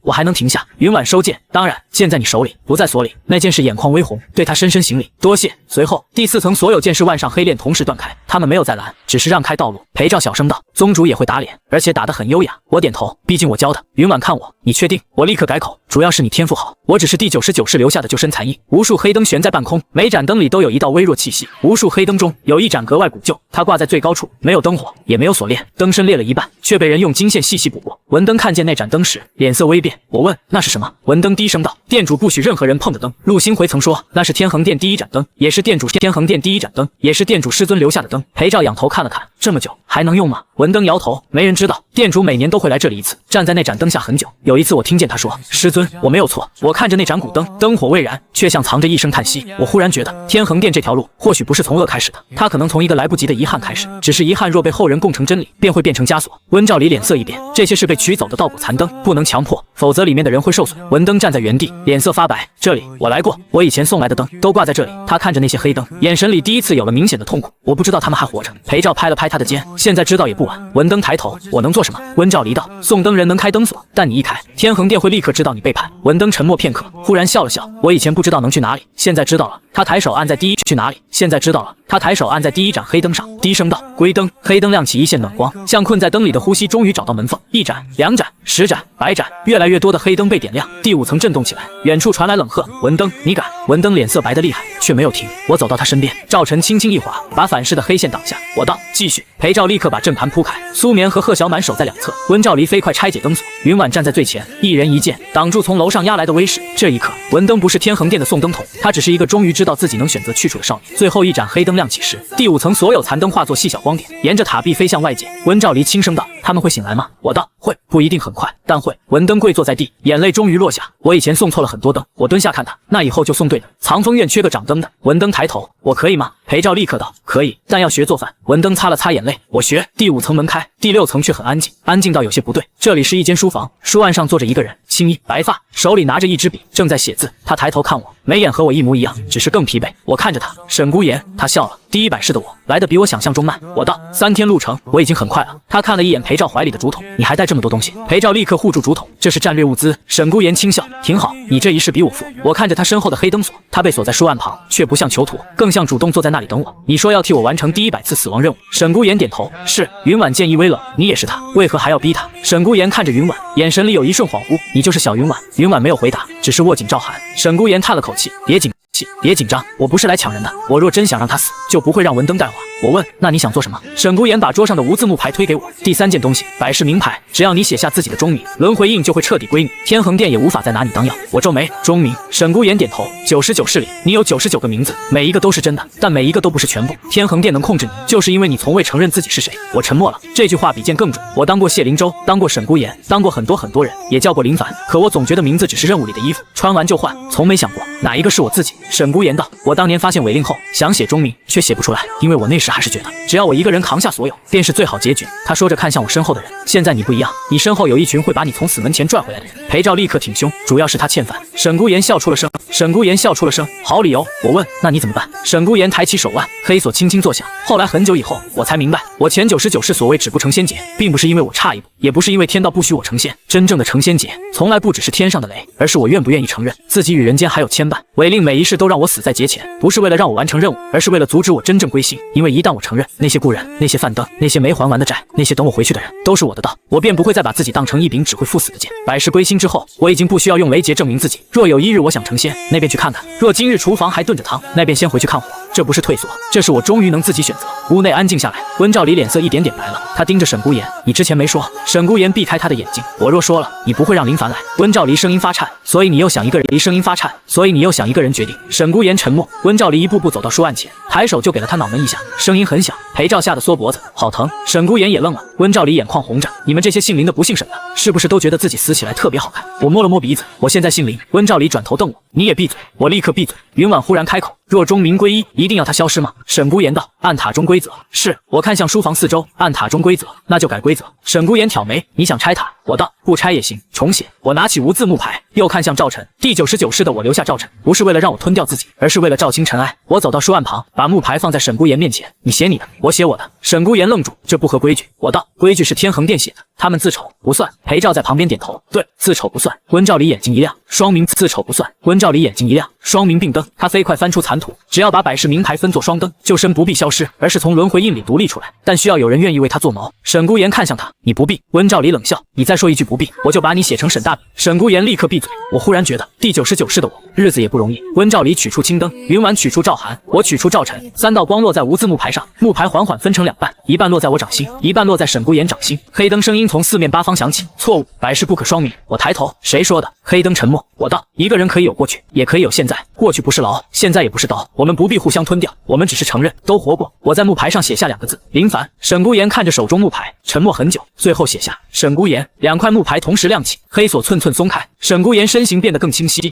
不再像残影，而像一个真正从漫长囚禁中醒来的人。温兆离眼泪落下，却立刻别过脸。沈孤言看着他，声音很轻：“我回来了。”温兆离道：“先别感人，出去以后你欠我30年解释。”沈孤言点头：“慢慢还。”裴照小声道：“又一个欠债的。”我道：“藏风院欢迎他。”第6层门开始，沈孤言终于能离开书案，他走到我身边，把半张干饼递给我。我看着那块硬饼：“你真留给我吃？”他道：“不是，这是塔门药。”我沉默片刻，幸好没啃。裴照倒吸一口凉气，我差点见证林兄吃钥匙。第7层是问归处，我们刚进去，便看见一座小院，院中有竹林，有破楼，有7盏灯，和藏风院一模一样，只是院中没有人，只有一张空桌，桌上放着一碗凉粥。黑灯声音响起：“若你们继续向上，天恒殿会启动塔心，无回塔所困之人或许都能出去，但南岭地脉会失衡，山下3镇将受灾。若你们停下，可保3镇，但塔中众人将有困。选吧。”裴照脸色一变，又来这种题。苏眠低声道：“他想逼我们牺牲一边。”贺小暖握紧剑，可两边都是人。我看着那碗凉粥，忽然问文登：“南岭3镇的水脉图你记得吗？”文登点头。送灯时走过很多次。我看向裴照：“竹筒够吗？”裴照立刻明白：“够，要多少有多少。”我又看向温兆离：“塔心泄力需要多久？”温兆离道：“若用正常阵法，至少3日。”我问：“若用藏风3曲法？”温兆离看了我一眼：“半日，但会很丑。”我道：“能用就行。”裴照激动了：“听见没？能用就行。”我们没有按黑灯给的2个选择走，而是在第7层现场开工。云婉负责展开虚假院墙，苏眠和贺小满搬竹筒，文登画3镇水脉，温兆离和沈孤言改塔心泄力，裴照指挥众人挖虚镇水渠，我负责做饭。裴照震惊：“我们都忙着救人，你做饭？”我道：“救人，你做饭。”我道：“半日工程，不吃饭谁撑得住？”事实证明，我很有先见之明。2个时辰后，所有人都饿得眼冒金星，一锅热粥下去，效率立刻翻倍。沈孤言端着碗，神情复杂：“你这一世确实会过日子。”我道：“学着点，长生不是硬撑，是知道什么时候喝粥。”第7层的黑灯等了半日，大概没想到我们会把选择题做成施工题，最后只能默默开门。裴照扛着竹筒路过时，还拍了拍门框，下次提出严谨点。第8层是天恒殿弟子驻守处，我们刚上去，便有数十名灰衣修士拦路，为首之人名叫陆星回，眉眼冷淡，手持一盏黑灯。文登，你背叛天恒殿。文登站出来：“我只是选择不再送错的灯。”陆星回皱眉：“店主说一人归塔，万人得安，这是大义。”我看着他，这话你信吗？陆星回道：“我信。”我问：“那若被归塔的人是你，你也信吗？”陆星回沉默一瞬：“我愿意。”我点头。“你愿意？”我愿意。我点头。“你愿意是你的选择，但你不能替别人愿意。”陆星回眼神一动，我继续道：“若天恒殿真想护市，可以修正，可以教人，可以分担，可以请愿，唯独不能把别人绑上塔。再说这是为你好。”这句话落下，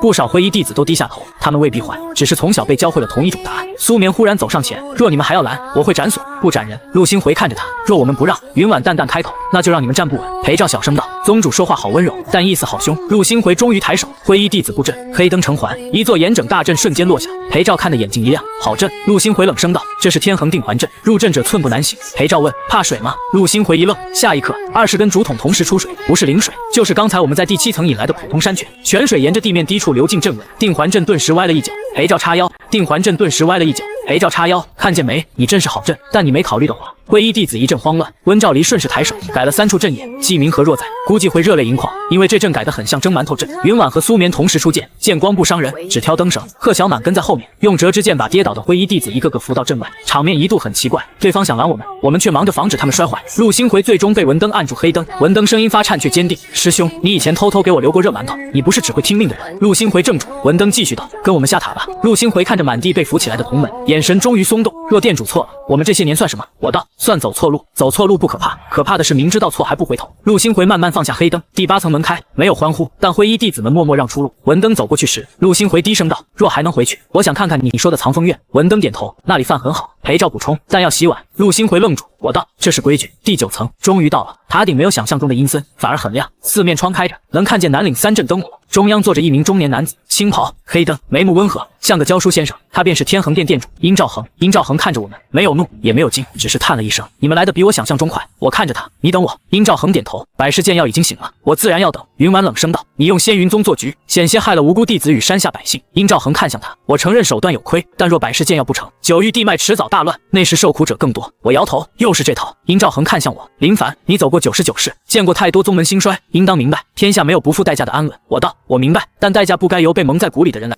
来付。”殷兆恒道：“若告诉他们，谁会愿意？”我看向身后的众人，很多人会愿意分担，但没人愿意被骗着去死。殷兆恒沉默片刻，忽然抬手，塔顶中央浮出一幅巨大阵图，阵图上密密麻麻全是光点，有些亮，有些暗。他说：“这是南境36处地脉节点，近100年间已有7处不稳，天恒殿不取道果，这些地方早该崩了。”温兆离脸色微变，这阵图是真的？裴照小声问。所以它不是纯坏？我道：“不纯坏更麻烦。”殷兆恒继续道：“我师尊当年创天恒殿，本是为了修补地脉，可后来我们发现，再精妙的阵也敌不过人心不齐，宗门各守门户，世家各护私利，无人愿意为远处的山花时间。于是我们只能取最快的办法，取强者道果，补天地缺口。”我看着他，你们试过让他们知道真相吗？殷兆恒一怔，我继续道：“你觉得人心不齐，所以不问，不问之后，人心自然更远。你用心自然更远，你用偷来的道果补阵，阵会稳一时，人却会越来越不信彼此，最后缺口只会更大。”殷兆恒眼神微沉，说得轻巧，你有更好的办法？我道：“有。”他看着我，我指了指裴照，藏风3取法。裴照差点把竹筒掉地上。我这么重要吗？我道：“很重要，你别抖。”殷兆恒皱眉，你想用修水沟的法子补南境地脉？我道：“不是水沟，是分流，上旋、中环、下排，把36节点分给36宗，每宗只需守一段，再由白鹿书院开放阵图，仙云宗开放7灯稳山法，天恒殿公开节点记录，不再藏着，不再偷着，人人只成一小段，就不必逼一个人死。”殷兆恒冷笑：“你以为各宗会答应？”云婉站出来，仙云宗答应。温兆离道：“我以镇修名义担保，此法可行。”文登道：“塔中被困的人若醒来，也会愿意帮忙。”陆星回从楼下走上来，灰衣弟子也愿意。殷兆恒看着他们，弟子也愿意。殷兆恒看着他们，眼神终于有了一丝裂痕。就在此时，塔外忽然亮起一道道传讯灯，第一道来自仙云宗严策长老的声音传入塔中：“仙云宗7灯已稳，愿守东南3节点。”第二道来自白鹿书院山长的声音缓缓响起：“白鹿书院愿公开基础阵图，愿遣弟子修护南岭水脉。”第三道来自竹溪镇，镇民们点起竹灯，没有修为，却灯火呈现。一个老人沙哑的声音传来：“小仙常修了我们的桥，若山里水脉要人看，我们也能看雨看水，别的不会，报个信总会。”裴照眼眶一下红了：“林兄，他们真点灯了。”我笑了，看见没？人心不齐，是因为没人把灯递过去。殷兆恒看着塔外越来越多的灯火，第一次失神，他低声道：“我师尊当年也说过，灯要递给人，不是挂在塔里。”我心中一动，你师尊呢？殷兆恒沉默很久，在塔心。他当年为了稳第1处地脉，自愿入塔，后来再没出来。我看着他，自愿入塔，后来再没出来。我看着他，所以你不是不信别人，你是不敢承认，你师尊当年或许还有别的路。殷兆恒脸色骤白，这一句话比任何剑都重。塔心忽然震动，一盏最大的黑灯从地底升起，灯中传出苍老声音：“兆恒，够了。”殷兆恒猛地回头，师尊。黑灯中浮出一道苍老身影，不是阴森之物，更像一段被灯保存的旧影。老人看着殷兆恒，眼神慈和又疲惫。当年我入塔，是因为来不及，不是因为这就是唯一正道。你用了我的遗憾，困住了自己。殷兆恒眼眶发红，师尊，我只是想守住南境。老人道：“守护不是替所有人做决定，是把真相相告诉他们，在一起承担。殷兆恒手中的黑灯掉落在地，他像一瞬间老了许多。我走上前，还能补救？殷兆恒抬头，怎么补？我道，先放人，再公开阵图，最后你亲自去向那些被天恒殿误伤的人道歉。殷兆恒苦笑，他们未必原谅。我道，那是他们的权利，道歉不是为了换原谅，是为了认错。殷兆恒沉默很久，终于点头，好。然而就在他点头的瞬间，塔心黑灯忽然剧烈颤动，违令残音再次响起，天恒殿主权限放弃，百事剑要失控，执行最终收束。整座无悔塔轰然一震，所有门窗同时关闭，塔外灯火被隔绝。沈孤言脸色一变，不好，违令不是殷兆恒控制的。温兆离咬牙，他藏在轮回印底层，殷兆恒只是借了他，并非他真正主人。我腕间已经淡去的黑纹再次浮现，这一次他不再劝我死，而是想直接把我和沈孤言一同拉入塔心。云婉一剑斩来，黑纹却如水般散开。殷兆恒也出手压灯，却被震退半步，他脸色难看。塔心不认我了。裴兆急道，那他认谁？我看着腕间黑纹，他认百事未定的我。我抬头看向沈孤言，你还能撑吗？沈孤言笑了笑，别问自己这种废话。我道，很好，那就一起。云婉立刻道，说好不一个人。我点头，不一个人。我把林凡木牌取出，沈孤言取出沈孤言木牌，两块木牌在空中合成一道暖光，但没有融合，只是并肩而立。我看向众人，这一次不是献祭，是点灯，每个人只借一盏星火，不伤根基，不夺道果，愿意就来，不愿也无妨。云婉第一个走到我身边，赵寒剑亮起温柔血光，我愿。裴兆第二个冲上来，我愿，但我星火可能有点像放火。苏眠淡淡道，能用就行。他也伸出手，贺小满眼睛红着，我愿。文登道，我愿。温兆离道，我愿。沈孤言看着他，温兆离瞪他，闭嘴。殷兆恒沉默片刻，也走上前，我愿，为我之错，也为南境之后。陆星回和灰衣弟子们也抬起灯，塔外仙云宗七灯亮起，白鹿书院镇灯亮起，竹溪镇的竹灯亮起，更多宗门，更多村镇，更多曾经被我某一世帮助过幼纪的一点善意的人，都在这一刻点起了灯。不是神意，不是膜拜，只是每个人愿意分一点光，一点力，一点看护山水的心。轮回印真正的声音终于响起，百事选择确认，宿主不再执行违令，是否开启终局？我笑了，开启，但别叫宿主，叫林凡。轮回印安静了一息，随后声音变得温和，林凡，终局开启。我抬起赵晨，没有斩向任何人，而是斩向塔心最深处那道违令。这一剑很轻，轻得像切开一块豆腐，却让整座塔的黑灯同时熄灭。违令发出最后一声尖笑，你放弃轮回长生，终会后悔。我道，我没有放弃长生，我只是不要你给的那种。剑光落下，黑纹彻底散开，无悔塔9层灯火同时转暖，被困的修士们在各层醒来，有人茫然，有人落泪，有人只是抬头看着久违的天光。塔门大开，山雾散去，南岭3镇的灯火与塔中暖光连在一起，像一条终于通开的河。无悔塔那一日之后，我没有立刻觉得轻松。那些被困多年的人醒来时，有人抱着就见哭，有人看着自己的手发呆，还有人问身边弟子，今年是哪一年？没有人笑，连裴兆都安静了很久。文登站在塔门边，看着一盏盏黑灯转暖，眼泪掉得无声无息。他说，我以前送错了很多灯，我没有安慰他说没关系，因为有些错确实不能一句没关系便抹过去，我只是把一块热煮米团递给他，那以后就送对的。文登接过去，哭得更厉害。许久之后，塔外第一缕晨光落下来，那些醒来的人才慢慢走出塔门，有人跪下亲吻泥土，有人伸手接风，有人只是抬头看天。那一刻，我忽然觉得，所谓长生，也许就是还能重新看见天亮。直到这阵沉默过去，裴兆才小声问我，林兄，那我们现在能笑了吗？我看着他，能。他立刻抱着账册跳起来，藏风院欠款清零了。于是所有人都笑了，这一次笑声不是冲淡悲伤，而是悲伤终于有了出口。轮回印再次响起，百事任务完成，奖励生成。我心头一跳，不会又来什么奇怪惩罚吧？轮回印道，奖励自在长生，寿元不受违令拘束，可自责去留。奖励2，百事归心，99世记忆完整归档，不再反噬。奖励3，藏风院欠款清零。我愣住，裴兆直接跳了起来。第3个最重要，我看向轮回印，你居然懂这个？轮回印沉默片刻，检测到林凡当前最大执念之一。我嘴角一抽，不要乱检测。众人笑成一片。殷兆恒跪在塔底，对着那些醒来的修士，也对着南岭灯火，深深叩首。这一拜不是为了求原谅，而是承认错。后来天恒殿解散，不再有执灯取道果之事。殷兆恒没有逃避，他带着愿意留下的弟子，将无悔塔改作恒灯院，专门记录地脉变化，公开阵图，修补山水。他要用余生还债。文登没有留下，他跟着我们回了仙云宗，理由很简单，藏风院缺掌灯的人，更缺洗碗的人。陆星回也来了，不过他只住了3日，便被裴兆教会了雨水入冈阵，第4日就被派去竹溪镇修水去。他走时神情复杂，我总觉得自己被骗了。文登认真道，藏风院都是这样入门的。沈孤言也没有消失，双明并灯之后，他有了独立之身，只是修为暂时很弱。温兆离嘴上嫌弃，却寸步不离。他想提剑，他就让他先喝药；他想讲道理，他就把药碗塞进他嘴里。我看着他痛苦喝药的样子，心情十分舒畅。原来被人管是这种感觉，终于不止我一个人受苦。回仙云宗那日，山门前站满了弟子，严策长老本想维持肃静，结果裴兆刚落地就喊藏风院欠款清零了，全场先是一静，随后爆发出比护山成功还热烈的欢呼。我沉默了。仙云宗的精神追求是不是有点朴素？邵文直是抱着新账册走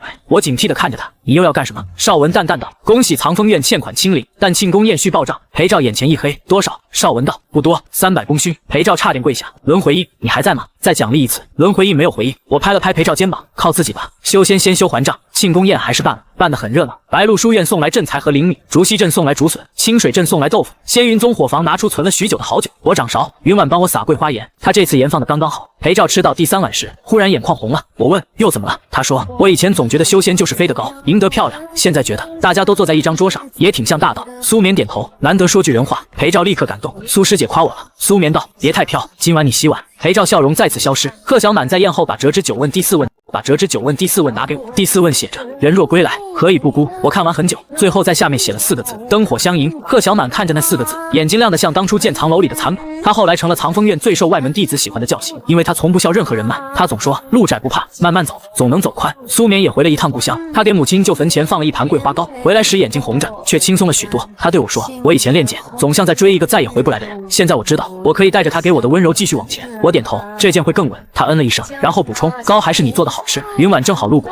听见这话，淡淡道，下次我做。苏眠沉默一息，也行。我看见他悄悄看了我一眼，那眼神分明在说救命。我只能假装没看见。沈孤言和温兆离在仙云宗住了半月，临走前，沈孤言把一卷完整塔图交给我，他说我和赵离要去南境各处看看，若有地脉不稳，便先修。我看着他，你现在修为还没恢复。他笑了，所以先修小的。我道，终于学会不逞强了。温兆离在旁冷笑，他敢逞强，我就把他要李家黄连。沈孤言立刻道，我很稳。我看着他们并肩离去，心里没有离别的沉重，因为我知道这一次不是永别，只是有人去远方修路，修完还会回来吃饭。殷兆恒也来过一次仙云宗，他没有进主殿，只在山门前地上恒登院第1卷公开政策，严策长老接过，神情严肃，错已记下，功也会记下，往后如何看你怎么做。殷兆恒点头，我明白。他转身离开时，文登追出去，递给他一个煮米团。殷兆恒怔住，文登道，藏风院规矩，出门带点吃的。殷兆恒接过，眼眶微红，多谢。文登看着他，以后别再送错灯了。殷兆恒低声道，不会了。1年后，南境36节点全部立起横灯。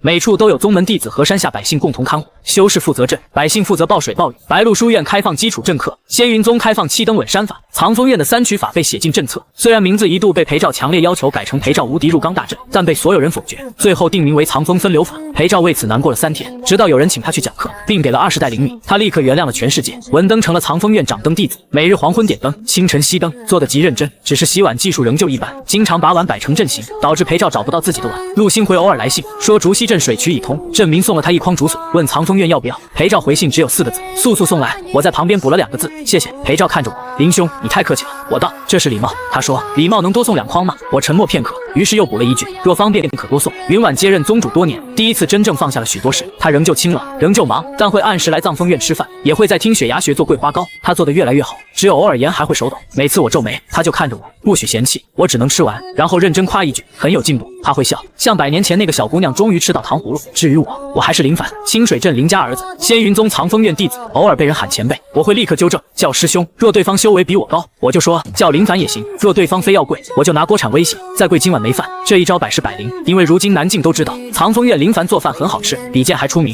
某日，轮回印忽然又响了，林凡，检测到你已完成百试中举，是否开启长生行程？我正在院里包竹笋，随口问长生行程是什么？轮回应道，可游历9域，可问到成仙，可继续修剑，可开宗立派。我想了想，今天不行。轮回应问为何？我道今晚答应给云婉做桂花糕，还答应给裴照做油焖笋，苏眠要少盐，贺小满要看剑谱，文登还没学会切菜，我哪有空？轮回应沉默很久，今日任务生成，做饭，奖励1院灯火。我笑了，这任务不错。傍晚时，7盏剑灯依次亮起，藏风院里坐满了人。裴照抱着碗抢菜，苏眠嫌他吵，贺小满认真给新弟子讲折枝9问。文登点灯后跑来盛粥，许观澜带着2袋米进门，薛明燕抱着新整理的残谱，纪明和从白鹿书院赶来，说新蒸龙阵又快了半炷香。温兆离和沈孤言也寄来信，信里夹着一片南岭新竹叶，说下月回来吃饭。老林夫妇坐在院门边，笑着看满院热闹。云婉站在桂树下，手里端着一盘桂花糕，他看着我，师兄这次还走吗？我擦了擦手，走。